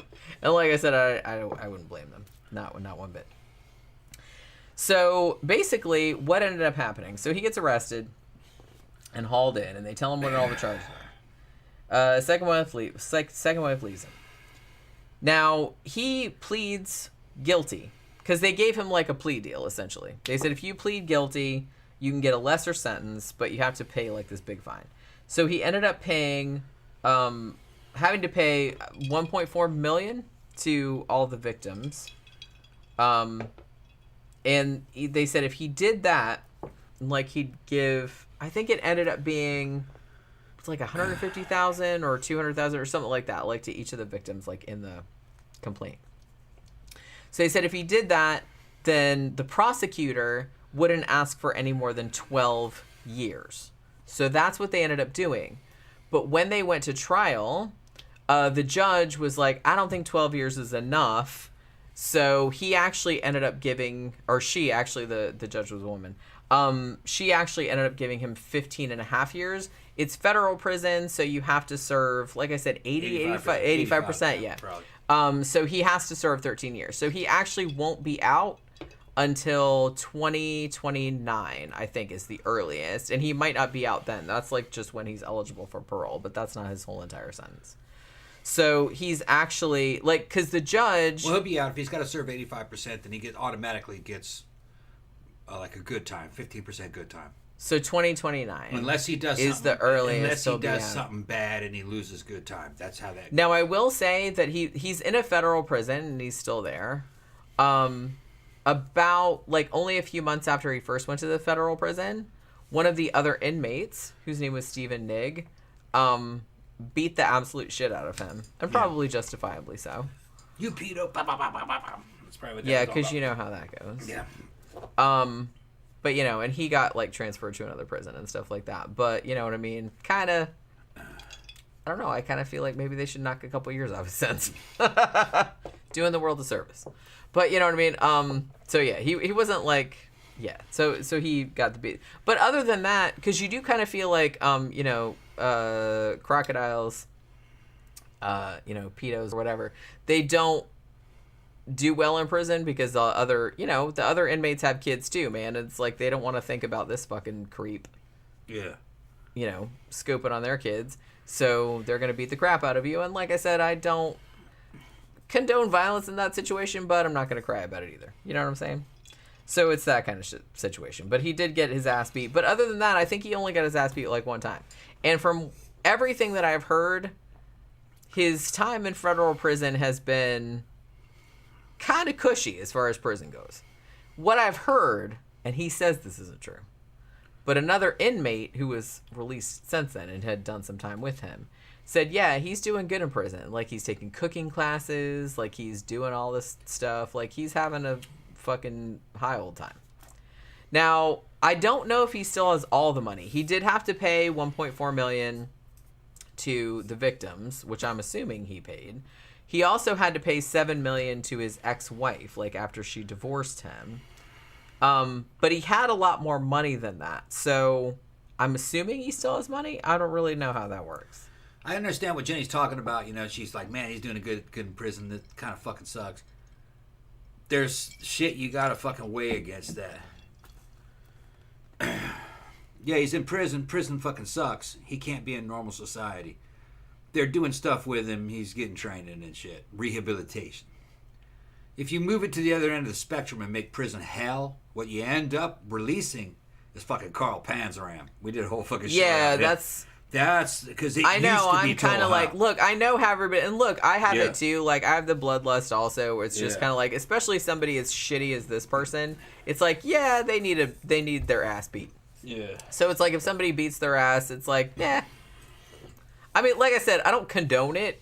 But if it happens, I'm like, eh. Back in the late 1800s, early 1900s, prison was fucking hell. And the dudes that doesn't solve anything. No, when those dudes got out, they were fucking monsters. They were even worse than when they went in. Because they just came out of there hard and cruel as fuck. And their more twisted sexuality. Go back and look at our show about Carl Panzeram. I mean, he'd pick up little boys and fucking take them out on a boat and fucking rape them and then just shoot them. Pow, pow, and kick them overboard for the alligators to get him. He'd fucking make dudes... He'd pull guns on dudes and make them have sex with each other, and then he'd dive in there and rape some of them, then kill them. And he was, and this is early 1900s, man, on a train. He was doing this to bums. He was a bum. He was a fucking psychopath. Yeah, fucking Carl psycho. Panzer. He was a homosexual serial killer. And a violent one. Real cruel. And prison kind of made it in prison. Well, it didn't start in prison. It started in fucking orphanages. Well, yeah, they were because raping him in orphanages. That's the thing. If you treat someone with cruelty, especially from childhood, that's all they know. They don't know how to be any different. Yeah. So it's like all you're doing is making a monster, and you're just releasing them out of society. So I kind of feel like, I don't know, I kind of feel like people do make fun of the whole, like, well, let's be nice to them and stuff like that. But I think there is a lot of, well, you can't just be shitty to the people, because that'll just make them worse. Yeah, they'll retaliate. Right. That'll just make them worse. Panzeram. And what was weird about Panzeram is he was just a fucking a force of fucking evil and fury. Never committed any crimes against women that I remember. Just men. He fucking hated men. Raped and murdered men. That's what he did. He was a demon. You know. Well, serial killers tend to torture and murder those who are sexually attracted to you. Like, not across the board, but generally. So... Well, I think he got frozen into a homosexual kind of a thing when he was a little boy in an orphanage. And they were the ones that were abusing him, and that's what he got fixated on. Well, he was just retaliating for what happened. Well, like I said, that's why... And we talk about this a lot, especially with serial killers, because I know that a lot of serial killers were abused as children, and like I said, that's shitty, especially if you're a kid, but... That's the thing. It's one, it doesn't excuse what they did when they were older because you're old enough to know better. But on the other hand, if you raise a child with knowing nothing but violence and cruelty, they don't ever learn anything different. And they're going to strike back at the world the same way that the world has treated them. Yeah, and Panzeram has a story in the modern penitentiary system in the United States. A guard had befriended him and found and listened to his whole story. I don't remember his name, but that guy ended up when he got promoted into being a warden and all kinds of other stuff, and ended up getting into politics. And that guy ended up revamping the American system of punishment because of Carl Panzeram. So that if you're bad to these dudes, you just fucking cruel to them, they retaliate against society, they get worse. Yeah. And you can't release them. If you release them, you're releasing a demon. You know. And I mean, you can't treat people like shit their whole entire life and then expect them to come out into society and be normal. Yeah. That's just not going to happen. It's not going to happen. So, that's just how that goes. But yeah. So basically, okay, so Jared pleads guilty, which, thank God, we didn't have to go through all that kind of shit. But... Sticks is asking about Bronson. Yeah, I got the movie. Somebody sent me the movie. Sophie sent me the movie. One of my favorite movies. That's a great fucking movie. Yeah. So good. Tom Hardy, my favorite actor, really. Yeah, I like Tom Hardy. I mean, he's one of the best actors working today, for sure. Yeah, British. They got real skills there when it comes to acting. And I'm a trained actor myself, but fucking... The British fucking school of the fucking arts, their theater schools are fucking superior to ours. And fucking Bronson fucking was a great movie, kind of like Clockwork Orange Part 2. We did a review on it. Love that movie. And Tom Hardy, man, fucking been in a lot of my favorite movies. Did a great Bane, did a great Mad Max. I can't understand why he's not James Bond. He should be James Yeah. Bond. He'd be a good James Bond, I feel like. Yeah. And Senor Stick said the real guy is very interesting. He is, yeah. We talked about him a little bit when you talked about the movie, but yeah. I mean, you know, the movie's great too, but England's most famous convict, prisoner. Yeah. That's what he's talking about. Yeah. His nickname was Bronson, Charles Bronson. Yeah. Well, that was his actual name. His name was Charles Bronson. Was his actual name Charles Bronson? Okay, yeah. I thought it was just a nickname. But not that Charles Bronson. Okay. Yeah. You know what I mean? Mr. 88 said Panzeram's friend was Henry Lesser. The book he wrote about Panzeram is one of the 2 or 3 best true crime books ever written. Okay.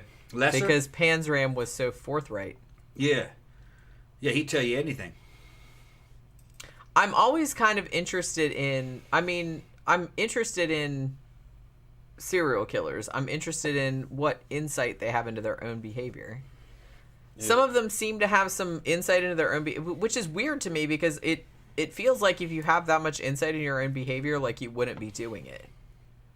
But some of them really do seem very... I don't know if detached is the right word. Compartmentalized.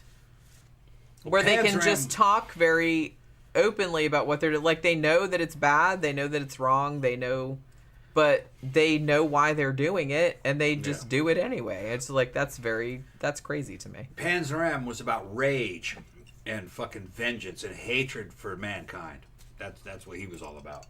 He was honest about Yeah, it. he just hated everybody. He hated mankind, yeah. Well, like I said, not excusing it, but his entire life was pain and suffering and abuse. And, you know, you treat somebody like that their whole entire life, you're going to have a bad time later on. Because that dude is going to come back at you. That's just what happens. You treat people bad, don't be surprised when that comes back to bite you in the ass. Prison should be a cooler. You put them in there and it chills them out. They come out and come out docile. That's what it should be. You just got to figure out how to do it. Yeah, and like I said, the best way to do that, I mean, we could debate that. I am a big advocate of prisons being, they should teach them shit. Like, you know, they should offer classes. They should, like, I know a lot of people don't like, oh, they should suffer and stuff. I'm like, that's not good for society as a whole. I don't think that's a good idea. You know what I mean? Well, if you don't ever plan on letting them out. Right. Like, if you're going to let those dudes out later on, then it would behoove you to try to make them at least into productive citizens. Teach them a skill. You know, give them anger management. Something. Like, just... A penitentiary has a religious fucking motive behind it. It comes from the word penance. It's paying for what you've done. And trying to rebuild the person and to change them so they can be released into society. It's not hell where you're punishing them and trying to torture them. If you do that, which they used to do, you end up releasing demons because they've coming out of hell. Well, I kind of feel like that came from a very Judeo-Christian, like old school. Well, people have to punish for it. But I was like, that's really not in society's best interest. Not in the long term, no. In the long term. Another thing is this is a person that is going to have to live among other people eventually. And then law enforcement takes the fucking brunt of it because the dudes will fight to the death to avoid being captured alive because they don't want to go to that prison. You want it to be like, well, where they're going to send me is... It's not that bad. I don't want to kill these dudes over this. Okay, just send me there. I'll be there for a couple years and I'll be back out. It's a lot easier to deal with them when it's like that. Well, I kind of feel like, and a lot of times too, especially in the United States, because we fucking throw people in jail for anything, but it's just kind of like, most people that go to jail, it's for stupid shit, and when they're young, it's like they'll grow out of it. It's like, you know, they do stupid shit when they're young. Everybody does. You know what I mean? I'm not talking about rape or murder or anything like that, but I'm just talking about... Depends on which jurisdiction. Some people can get arrested 30 times and not do prison time. Xanada says, my uncle went to prison for grand theft and started his own carpentry business. When he got out, he made 6 figures a year. He was totally reformed. Yeah, see, that's what I mean. It's like people like that, like stealing... I'm not advocating stealing cars, obviously, but it's just kind of like... Shit happens. That kind of shit. Yeah. Especially if you're younger... Like, if you go to jail, you do your time for it, you get out, and you can... It's fine. Like, I'm not really worried about that.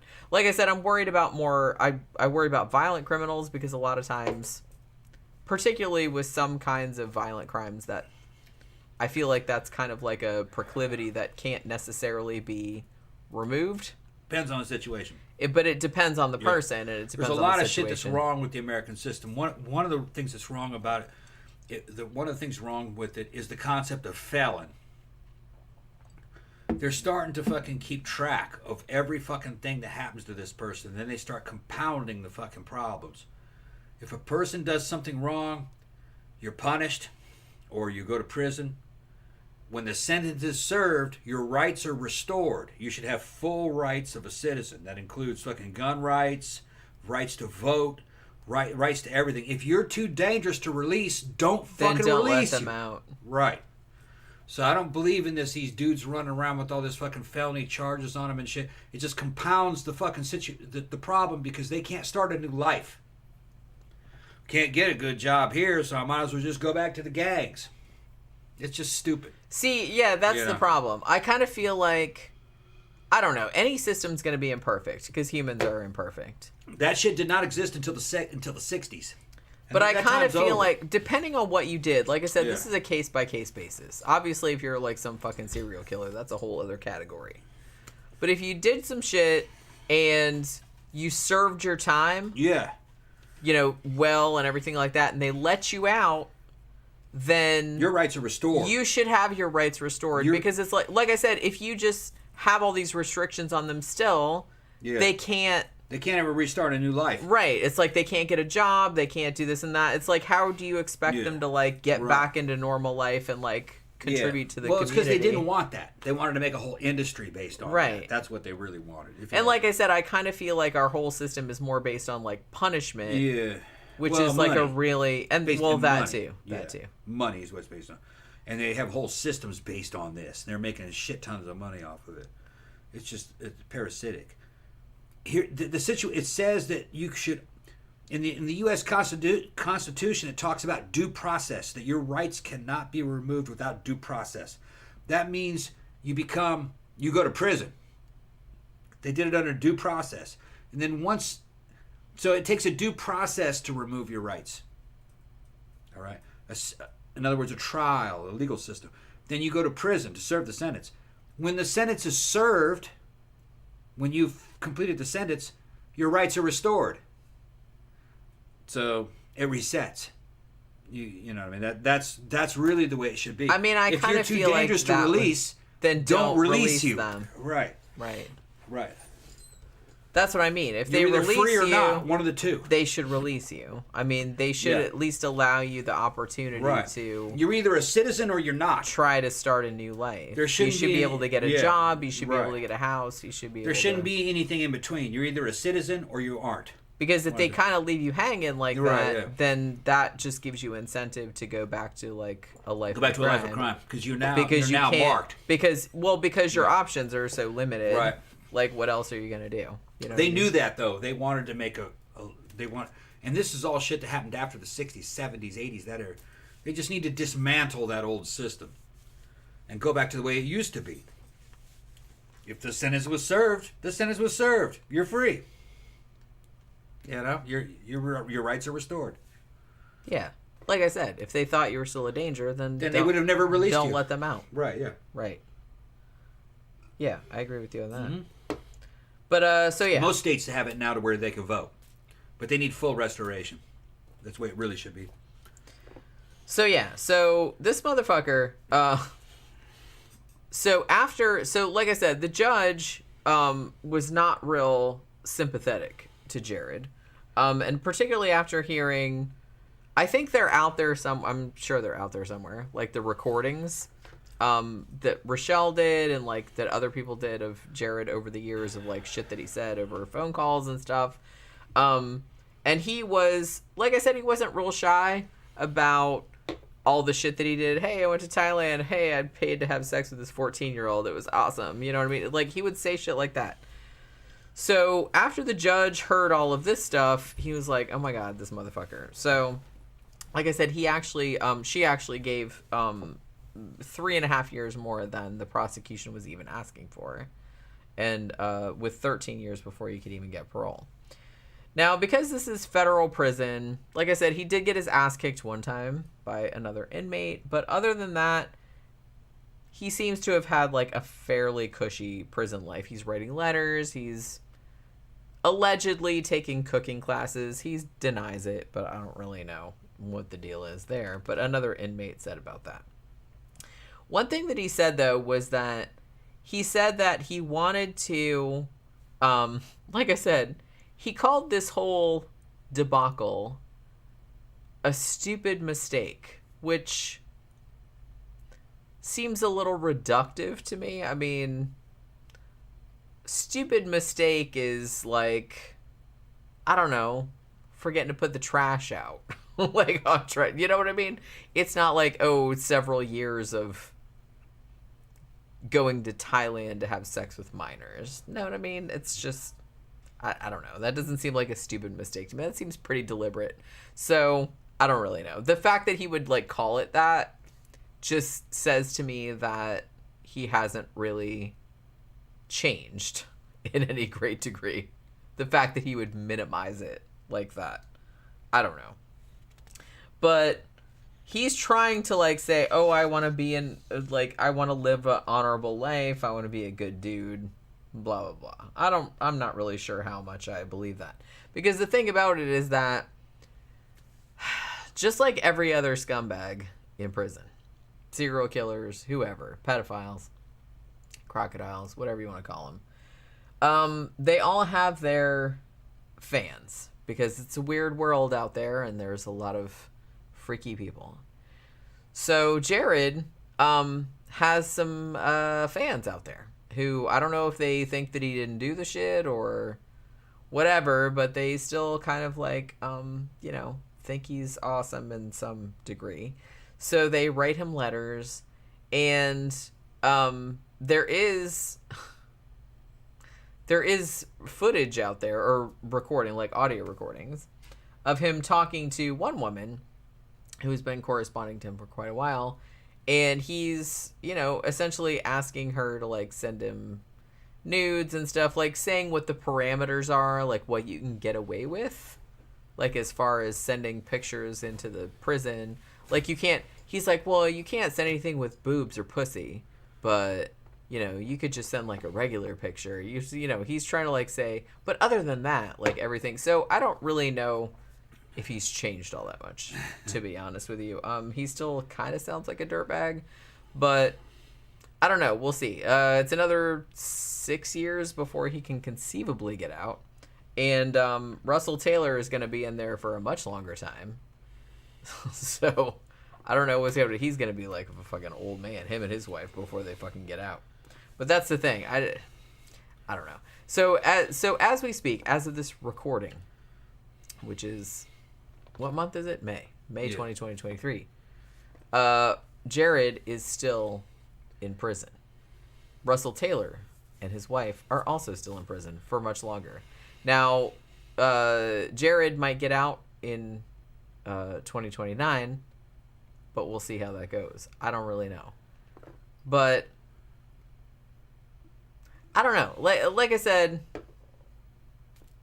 God, this dude just pisses me off so much. I think the thing that pisses me off so much about him, though. I know that, but it's like, the thing that pisses me off about him is that, I mean, among many things, is that, yeah, he had a shitty childhood. Yeah, he was a fat kid. Yeah, he couldn't do this and that and the other thing. Yeah. But that, well, yeah. But it's like, so I get that, like, that sucked.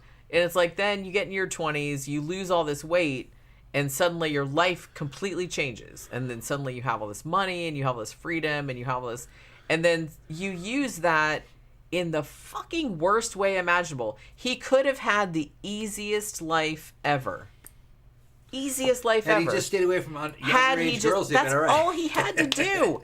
And that's what, that kills me. He should have got off into these fucking big titty fucking implant girls, fucking like what they had back in those days. Like, look, just go into the fucking bigger is better. Like, Subway might not have been happy that he was like, hitting prostitutes and stuff. Like, look, I don't even give a shit about that. No. Like I said, as long as everyone's consenting and they're over 18, whatever, go to town. You know what I mean? It's fine. I don't really think anyone would have been bothered. No one would have been bothered. It would have been a tiny scandal, but it was like, oh, well, whatever. He had money. It's like a lot of dudes would be like, I do the same thing. It's like they wouldn't worry about it. And I'm not worried about it. Like I said, everyone's over age. No one's doing anything they don't want to do. Everyone's been paid. It's fine. So it's just, but the fact that he just couldn't keep away from underage, and he just was blatant about it. He's like asking fucking, hey, can you hook me up with like some 9-year-old? What the fuck? Why? It was taboo, and he was getting away with it, I guess. Trey Simmons just shut up. What's up, bro? Hey, man. Because you guys are still going on? Yeah, we're doing. Yeah, I know. Yeah, the show's gone over.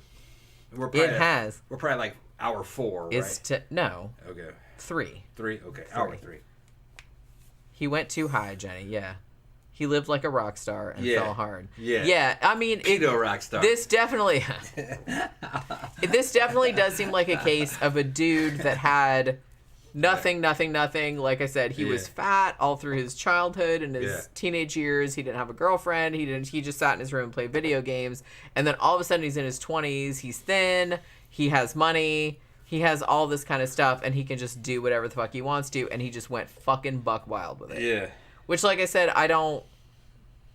He went buck wild. I get it, but I don't. Like, that's what I mean. He went buck wild in the wrong way. You could. There's lots of ways you could go. Like I said, I don't even. I don't even have a problem. I don't have a problem with the strip clubs. Yeah. I don't have a problem with the drinking or the hookers. drugs or anything. Like I said, everyone was an adult. Yeah. It's fine.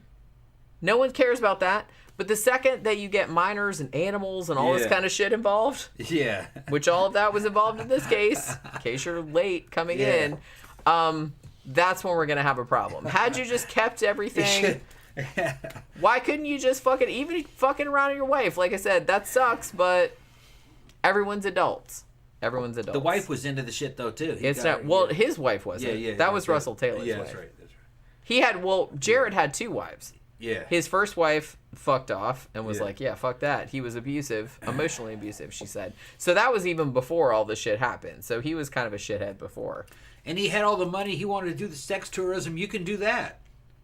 I don't like that. But no, you can go to sex tourism. Just, I know, but just don't fucking fuck around with those underage girls in the other countries.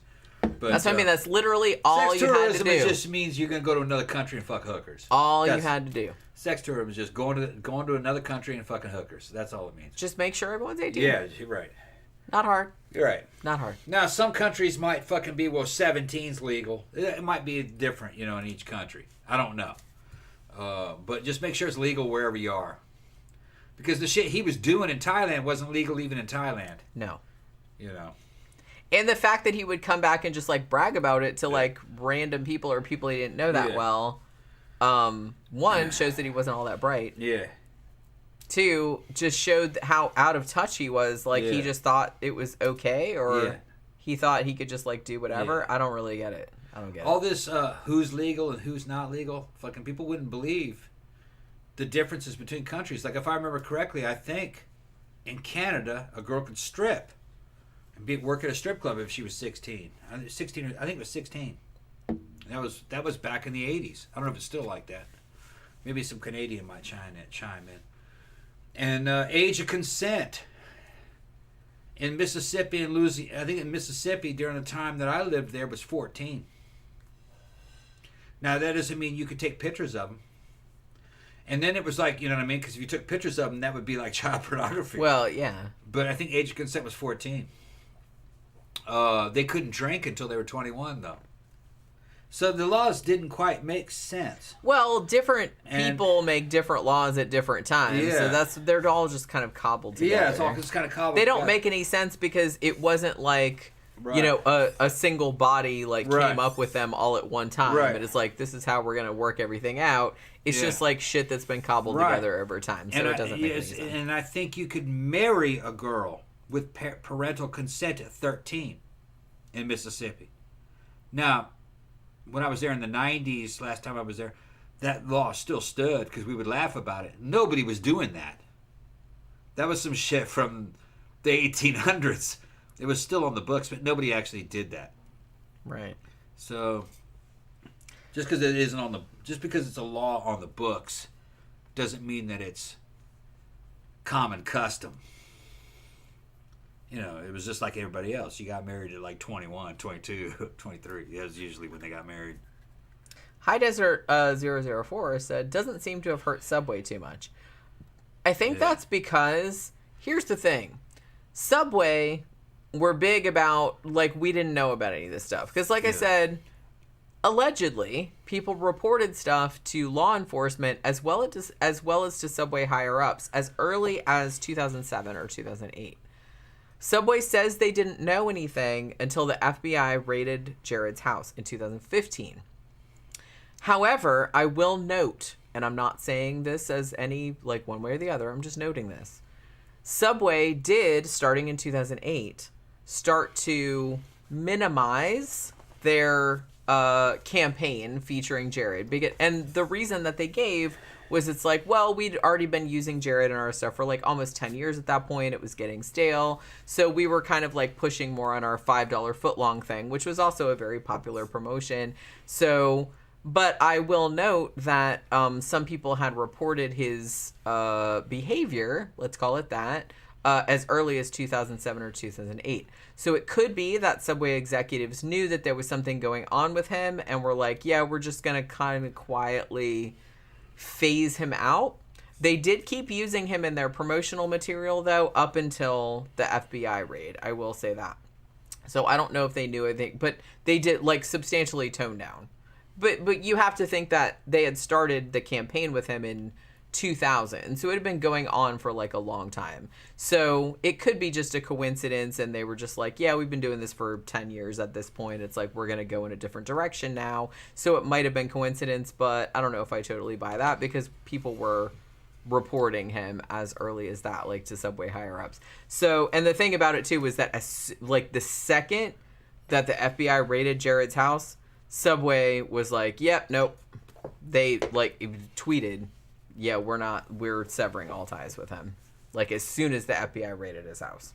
So they knew it didn't hurt their image in the long run, obviously, because they're still massively, massively successful. But I do kind of feel like that's what everybody associates Jared with nowadays. Not so much Subway. So they did actually, like, pretty successfully extricate themselves from that shit show. Well, that happened in almost like a pre-internet time. The internet wasn't as mainstream back then. Although Jared didn't get caught until 2015, so. Oh, I didn't realize it was that late. Mm-hmm. Yeah. Yeah, but it had blown over by that time. That advertising campaigning was long gone. Senor Stick said Subway just let it go because he made the money, perhaps. Yeah. I kind of feel like that was the case. Yeah. What allegedly, when someone said, well, because like I said, some people had reported some of his questionable behavior, like as early as 2007, 2008, somewhere around there. And Subway executives said, oh, well, he just got married again, so she'll straighten him out. Said something like that. You know what I mean? Yeah. Oh, and we have him with a counselor that will, like, get rid of those crocodile proclivities that he has. You know what I mean? So it was that kind of situation. Allegedly. I don't really know. Did you know Subway did breakfast food? Because I didn't. I did not know that. No, I didn't know that. I kind of feel like all fast food places have to do breakfast now, because that's kind of like... Well, that means I got to go in there and try it. Do you? Well, I don't know if the Circle K ones... Circle K has it. Yeah, because the Circle K down the street actually does have a Subway. I've never eaten at that Subway in there. I just usually get the Circle K. It would probably be like fucking eggs, cheese, and fucking ham slices on fucking French bread. That's probably what it would be. Well, it's just going to be like a variation of... It's going to be like breakfast sandwiches, I would imagine. I didn't know that. I love that shit. I love breakfast sandwiches. I do too. Breakfast sandwiches are one of the best things ever. Yeah. Yeah. American Military 100 said Subway's food is what hurts Subway. Well, and the fact that there's like so much other competition. Well, and so many other sub shops opened. Like you had like fucking Jimmy John's, which a lot of people like a lot better. Firehouse, you know, all these Subway is something that's in a gas station here. Yeah. Okay, that's Circle K in the South has Subways inside of it. Yeah. You're drunk. It's the middle of the night. You're on your way back from the club. You got to get gas. It's the only shit that's open. Yeah. Look, we're gonna get this. That's what it is. Now, when I was in the Army, up in Nashville, Mike Kowalski, who was a buddy of mine up in Michigan, he ended up moving to fucking Nashville, Tennessee. And while I was in the Army, and it was funny, I was stationed at fucking Fort Campbell, and some weekends I'd go to fucking Nashville and hang out with Mike, and he was my buddy from Michigan. He worked at a Subway during that time. He was a sandwich artist? But yeah, he was a sandwich artist back in like 93. And he could run a whole Subway by himself. All right. And he told me, he said, the problem with Subway is the bread. And I said, everybody says that. Yeah. And he goes, everybody says the bread is weird. Yeah. And he says, the bread comes in a frozen fucking lump. Yep. And if you cook it from frozen, it doesn't taste good. You're supposed to take the fucking frozen dough out and let it thaw. Because I let all my shit thaw before I start cooking sandwiches. And he says, and he says, try the difference. Here's the, and he would give me free sandwiches. He says, this is shit's frozen. And I fucking took a bite of that, and that sandwich. I was like, yeah, it's okay. He said, try this one, and it was a lot better. So it depended on how fucking attuned the staff was. Right. Okay. If the staff was allowing the fucking frozen dough to thaw and rise, it was a lot better. Yeah. But he said most staff didn't give a shit. They cooked the fucking dough from Well, frozen. yeah, they're just like, I don't. They're ain't just no one trying has to get time out for for the that. day. You're Yeah, right. I got it. Right. They don't pay him enough to care. Right. But I go see Mike, and he give me some free fucking Subway. All right. And here, you wanted this and that? Yeah. And I'll fucking get that shit. He goes, yeah. And he goes, that shit's going out the bin anyway.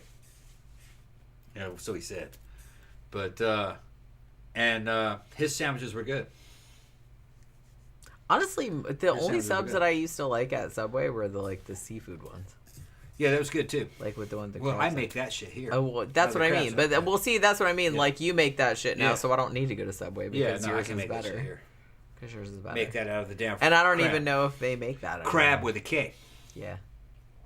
Crab with the K, celery, and mayonnaise, a little bit of lemon, and Old Bay seasoning. Yeah. That's all it is. It's good. Yeah. Senor Stick says, I miss Quiznos. I do too, kind of. I didn't go there a lot, but they had good sandwiches. I thought Quiznos was Subway by another name. No. It's not? Okay. No, it's not. All right. Everybody, yeah, Jimmy John's. Jimmy John's, aren't they like the number one in that category at this point? Jimmy John's, I feel like. Maybe. I think the best sub... I think I've only eaten there once or twice, but I remember them being really The best good. sub chain I've been to is Firehouse. Yeah, well, they That's make a what lot I of the think. toasted subs. Yeah, Yeah, Firehouse. I like Firehouse too. Yeah. Jimmy John's is good too, though. Like for cold subs. Yeah. They have hot ones too, if I remember. But I just had cold ones when I went there.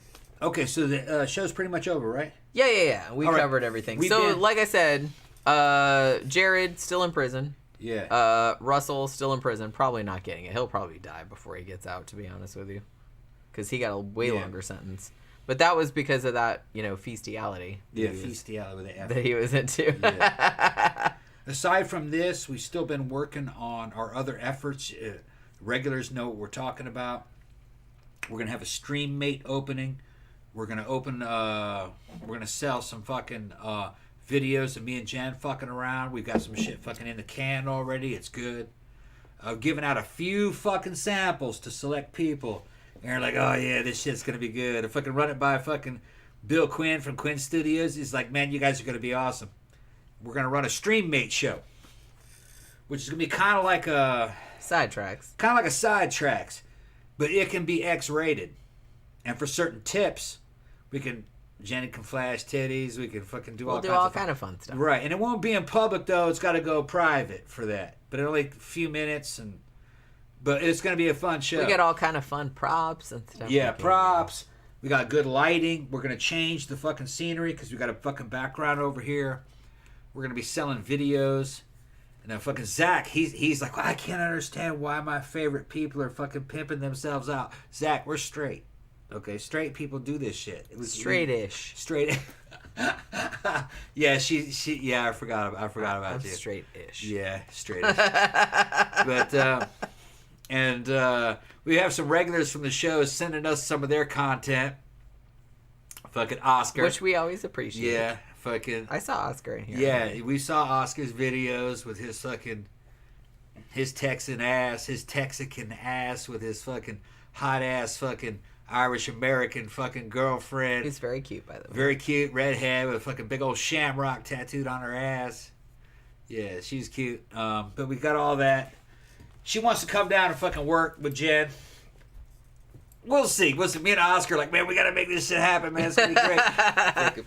But They're engineering all kinds of stuff engineering shit behind the scenes. behind my back. Yeah. I only find out about it Yeah, later. her name was Misty.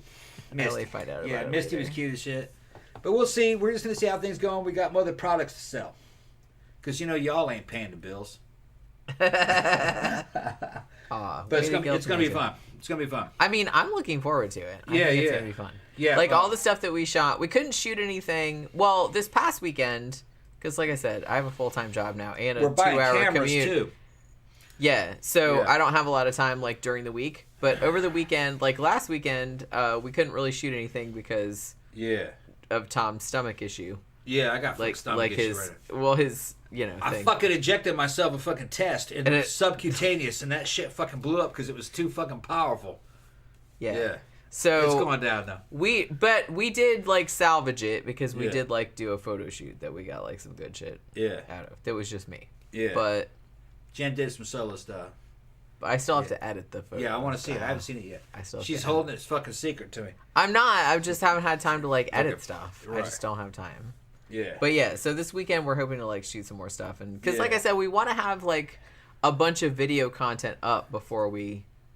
I'm like Yeah. looking forward to doing the live streams. I know Yeah. you're looking forward to like doing the videos, I want- which I want to do. Like that'll be fun too. Well, I want to do the fucking stream mate show. Yeah. gonna Like do I'm some- looking forward to that. I think that Yeah. will be fun. It's I gonna be think fun. that would be fun. Because I could be on there for 6 hours fucking around on that shit. Yeah, I could too. I don't give a fuck. Well, because like I said, it'll get Yeah. to a point where you don't have to worry about it. Yeah. Like on here, We like gotta stick to a topic. We gotta fucking do all. well, this I kind of don't shit. really mind about that, Yeah. but it's just kind of like, especially when because we do a lot of true crime topics, and so I always have to like kind of be careful about. That's why I keep saying feastiality and Yeah. kitty prawns, Yeah. and stuff like that, because it's like I don't know Right. what things are gonna trigger. Like I don't want to get the video pulled Yeah. or like demonetized or On anything. stream mate, we don't have to worry about that. Right, and so like we can just do whatever. Right. So So we'll slowly swing some of you guys over to the shit that we're doing on stream mate. unless it We'll would have be fun. too weird for you, if it will be weird for you, then Yeah, if it's too weird for you, don't worry about it. don't worry We're about the people it. that have a I'm not higher judging. threshold for the shit. Fucking, we'll talk over there. It'll be fun. It'll be all after hours shit. We're gonna be drinking. We're gonna be doing all kinds of fun Like I shit. said, it'll be just like a sidetrack show. Yeah. Except, Less limitations. yeah. Except That's- it'll Yeah. be able to get X-rated if it Yeah. if If it has to. if needs if needs need be. Because me and Jen want us cut loose sometimes to fucking talk all kinds. Well, of that's what I mean. Like sometimes on the Yeah. sidetrack show, like Yeah. especially it's Friday night, like we're drinking, and I'm just kind of like, we're Yeah. both, you guys know, Yeah. we're both kind of, I don't want to say we're perverts. We're not perverts. No, we're just But- wild. We're just wild. So sometimes it's just kind of like we're thinking Yeah. about stuff, and I'm just like, oh, we Yeah. can't do that shit. Can't on say YouTube. that. We can't Yeah. say that on YouTube, or we can't do that on YouTube. Yeah. But it's like, you know what I mean? Like if we were on another forum, like we could totally do that. Right. So I think that would, yeah. we definitely can flash tits. We can fucking do all kinds of fucking funny shit. Trey over there. says sidetracks after dark. Yeah, Yeah, I actually, one of my first ideas for the channel over there was 13 o'clock after dark, Yeah. or after hours, I was gonna call it. But Yeah. I think we just ended up calling it 13 cam Yeah. because that was just like easier. It's and, like, easier. So shorter. it makes more sense for our system. Right. Right. Because it's like we weren't sure. I was like, well, do we want people that are looking for the podcast to be able to see that, or Yeah. like I kind of do, but I kind of don't, Right. because I kind of want them to be separate. The deal with StreamMate, in order to be a player on StreamMate, you must give them your credit card information before you can chat in the chat. If you're in the chat and they have your credit card information, you can tip 1, 2, 5, 10, 20, or you can pay other things. It's a good system. I went over there as a tourist to see how it worked. Security's good. It's a good show. What most girls are offering over there is, of course, jerk off services. All right, but there's a lot more that you can do over there. Couples camming is a lot different than single female camming. All right, couples camming's more like fucking side tracks, but it can go way out of. Nothing can happen that's R or X, or nothing can happen that's X-rated in public. It has to go private. Right. So a person has to pay, has to switch over to a fucking private chat. Other people can buy to go into it to see what happens. It only goes on for a couple minutes, and then boom, then you're back into the public chat. So nothing happens in public. We ain't hoes like that. We don't fucking Well, and the give thing out about shit it is for that free. But I don't like personally, like Yeah. I actually admire like girls that can do the solo stuff, because it's like I don't know if I could just do like an hours and hours long solo stream like by myself. It seemed like it was there's too. nothing to talk about. That's what I mean. It just Yeah. seems like it would just be too much burden. Like I would Yeah. have to like find hours of stuff to like talk about. I have to Yeah. engage like all these people that are coming in. It's much easier for me. Like Yeah. if you're there, because it's like, look, if nobody's in the room or nobody's talking, like I can talk Yeah. to you. We can just fuck around and talk and like Yeah. entertain Right. each other. Yeah. And then like if somebody wanders in, awesome. Yeah. You know what I mean? I don't really like the added burden and pressure of like and if a just being me. You know what I mean? And we're gonna be honest, man. If a good paying customer fucking comes in and goes, look, man, here's the money, y'all fucking get busy. No, me and Jen will fucking throw down on each other. Well, yeah, I don't have a problem with that. We'll fucking help a motherfucker do his shit. Now, another version, another things out there is fucking chatterbait. Chatterbait's in public, which they say that's actually a good one just to get followers. All right, but the thing is there's no going private there. It's a little fucking less comfortable for me because you might have 5,000 people watching and only 2 paying. Right. I would feel like I would rather quality over quantity. Yeah, I think I'm gonna go fucking chat. I think I'm gonna go stream mate. Live Jasmine's supposed to be pretty good. I've never heard of that one. And then there's another one, Text Panther. Yeah, I've heard of that. Or Sex Panther. Yeah. Sex Panther. I thought it was Text Panther. Sext Panther. Something. Sext. SEXT Panther. You get 80% of the money. Yeah. You see, on StreamMate, we only get 40-something%. They get 65%, which makes sense because they got tight security. Yeah, which like I don't have a problem with that. Like they're giving you a platform and they're giving you security and they're giving you all that. So, but it'll just be a fun sideshow. We gotta fucking start getting other revenue streams, and I sent out some samples to fucking some of our regulars and like, well, finally. We've been talking about it. Yeah, it's because a lot of people. Finally, Tom's putting his money where his mouth is. Man, all that shit I've been talking about, I gotta fucking prove it. You'll see, y'all will see. I can prove it. Yeah, we got lots of videos so far. Yeah. Like I said, we gotta shoot some more this weekend, though. Yeah, we'll shoot some more. We'll shoot some more this weekend. Now, he's like, what are we shooting for? Because on those platforms, you can sell merchandise, including videos. Yeah, like clips. So we'll be selling clips or giving away clips too. And also doing live streams. Sure. And then there are other, we're going to do only vids. Mini vids, excuse me, and clips for sale. And we should probably do OnlyFans too because we'll do OnlyFans also. You can buy stuff from all those. We'll have other products up there for sale. And I'm pretty sure that you can sell the same clips across those 3 platforms, but I have to check first, like for the legality. Yeah. And it'll be us. You'll know. We're still fucking making jokes and shit. It's you'll understand when you see it. Like I said, it's still us. Yeah. It's just some shit you haven't seen yet. Other people have seen it. We do fucking weird shit, man. We're from a fucking god fetish scene. Okay, it's not not a whole bunch of other people, but some people have kind of messed around with us. It's gonna be like that. Yeah. Yeah. Senor Stick says, Tom and Jenny, would you do HBO Real Sex or Taxi Cab Confessions type show if invited? Probably. Well, I mean, if they invited us and they said we'll give you some money to do it, I would do it. Yeah, I would have to see what the rules are. Like I said. Yeah.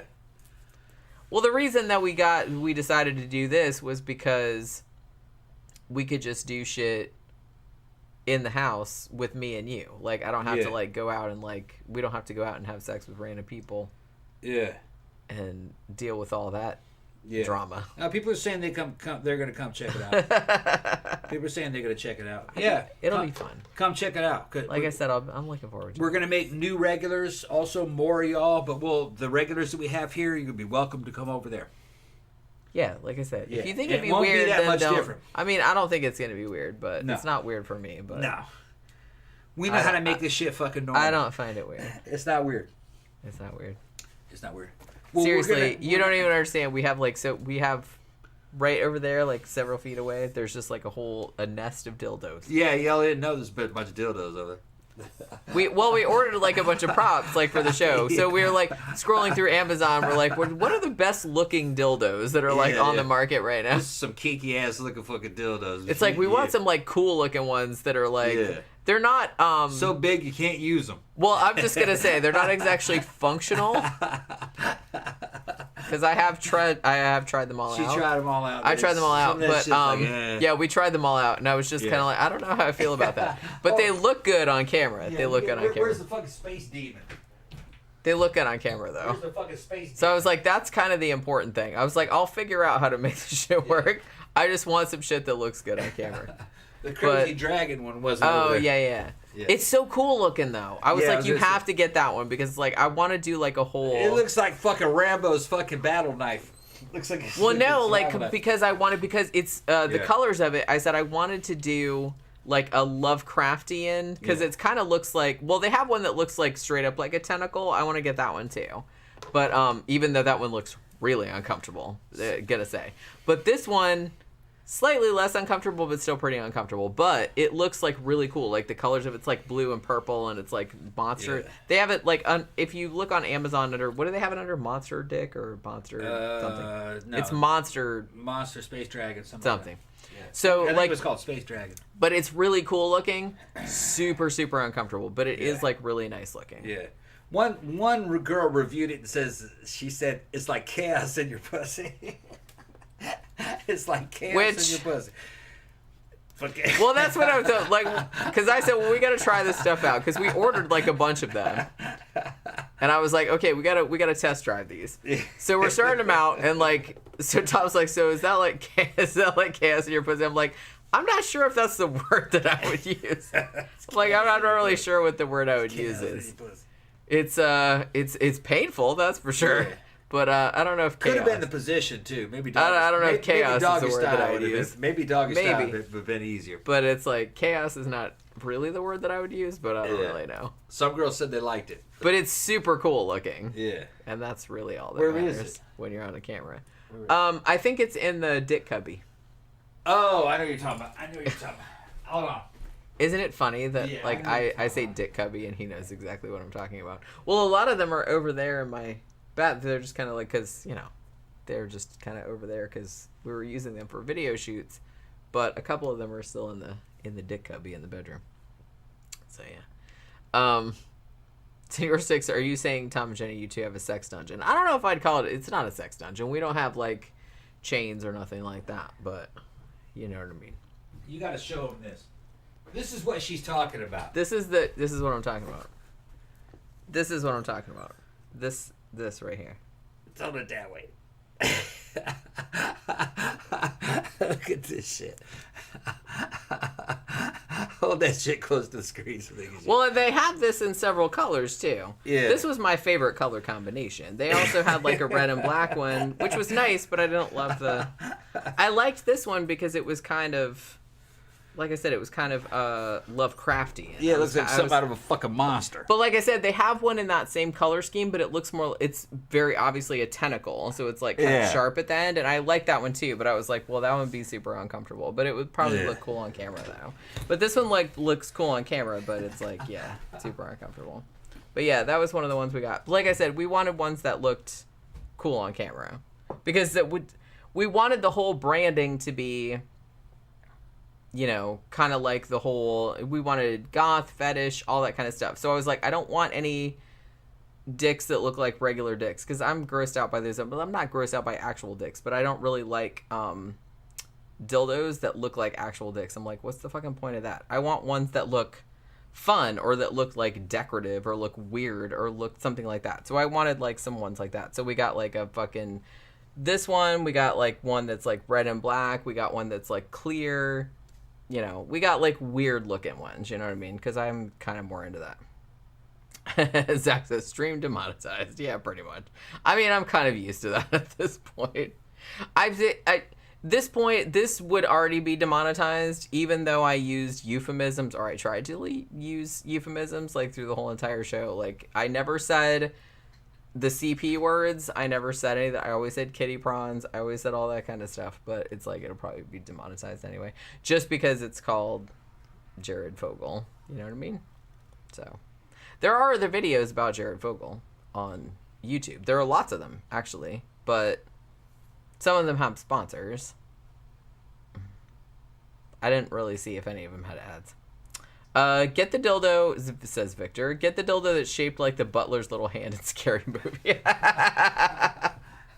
There's so many cool ones. Like and even Amazon has like a fuck ton of. Oh, that motherfucker's unusable there. That's another one I got. Look at the balls on this thing. You're gonna get demonetized by showing that. Well, shit, Zach bro. said Zach said that already. No, I don't think that. I don't think AI would even pick that up. Well, but yeah, because it's like that doesn't really even look like it. That's no. What did you just? You ran just Because you broke some shit. Nah, knocked over the little bowl. Did you break it? No. Are you sure? Yeah. Okay. You broke my oatmeal bowl. No. It just flipped over. Okay. All right. So I guess shit, man. It's 11 o'clock. Yeah. Probably I should go to bed because I get. Zach's laughing. I Dick get it. Cubby. Yeah, Dick Cubby was the fucking little thing underneath the nightstand. Yeah. Well, the nightstand. The nightstand. It's a nightstand, So put it in and there, it has she a goes, little "Put it in, drawer, Dick Cubby." and it has like a little thing underneath it, like a little shelf. And I call it the cubby because like sometimes Pookie like climbs up in there because sometimes we keep like I treats knew in what she there. was talking about. Dick Cubby. And he started sticking stuff down in there, like all the dildos, and I was like, oh, it's the dick cubby now. Yeah, and I started laughing. So it's like, so go get it. It's in the dick cubby. Yeah, everybody says demonetized. Yeah, pretty much. Victor says, all I'm gonna see is a big old piece of black licorice. Yeah, it does kind of look like that. All right, so there's other ones over there too. We got to spend money on cameras, all kinds of shit. Well, at least we don't have to spend money on bras, but basically we don't have to. We had all the fucking clothes that we needed. Yeah, that's and the true. lighting. We had to buy dildos. Motherfucker had to spend over $100. Yeah, they're not cheap, as it turns out. They're not cheap. Especially the weird looking ones. Yeah, because we want a dragon is over $100. Yeah, I think it's overpriced, but they look cool. They look really cool on camera. They do. I mean, we got like one that was kind of like that, but it was like it's a knockoff bad dragon. Like a knockoff, but it's fine. It's you know, it's fine. It looks just as cool, I think. But yeah. Yeah. Mastodon says black one going in Tom's brown starfish. Whoa! Shit. I already fucking got on that subject. Fucking my friends. The first thing out of his mouth is, "What happens if a rich dude comes in there and wants to offer Jenny $5,000 to hit you in the ass? What are you gonna do?" I'm gonna be like, "I guess $5,000." I was like, $5,000. That's a whole motorcycle. Wow. I guess I'm gonna have to get hit in the ass. And he's laughing, and I said, "Bitch, you know you get hit in the ass for fucking $5,000. It's just her doing it." I mean, that's what I said, mean. "Put it up. You got to go to the proctologist and shit. Motherfucker, stick his fucking fingers and up in that's your a booty." stranger. That's a stranger. You didn't know Like, that look, dude. it's He's just putting fucking dick up, putting his fucking fingers up in your booty, and then he's like, "Yeah, well, yeah." See, it's all relative. Yeah, yeah. He's Greek. You know he's into that shit. Yeah, he's Greek. Our friend that said that. Yeah. Fucking So, Dimitri's fucking getting shit up in his booty. Come on. Nothing wrong with that. Nothing wrong with getting His wife's shit in putting your it booty. up in there. All right. Probably. Allegedly. Yeah. I'm hearing all this shit from these fucking female friends of mine going, "Oh no, I hit him in the ass with this and this and that." And I'm like, what?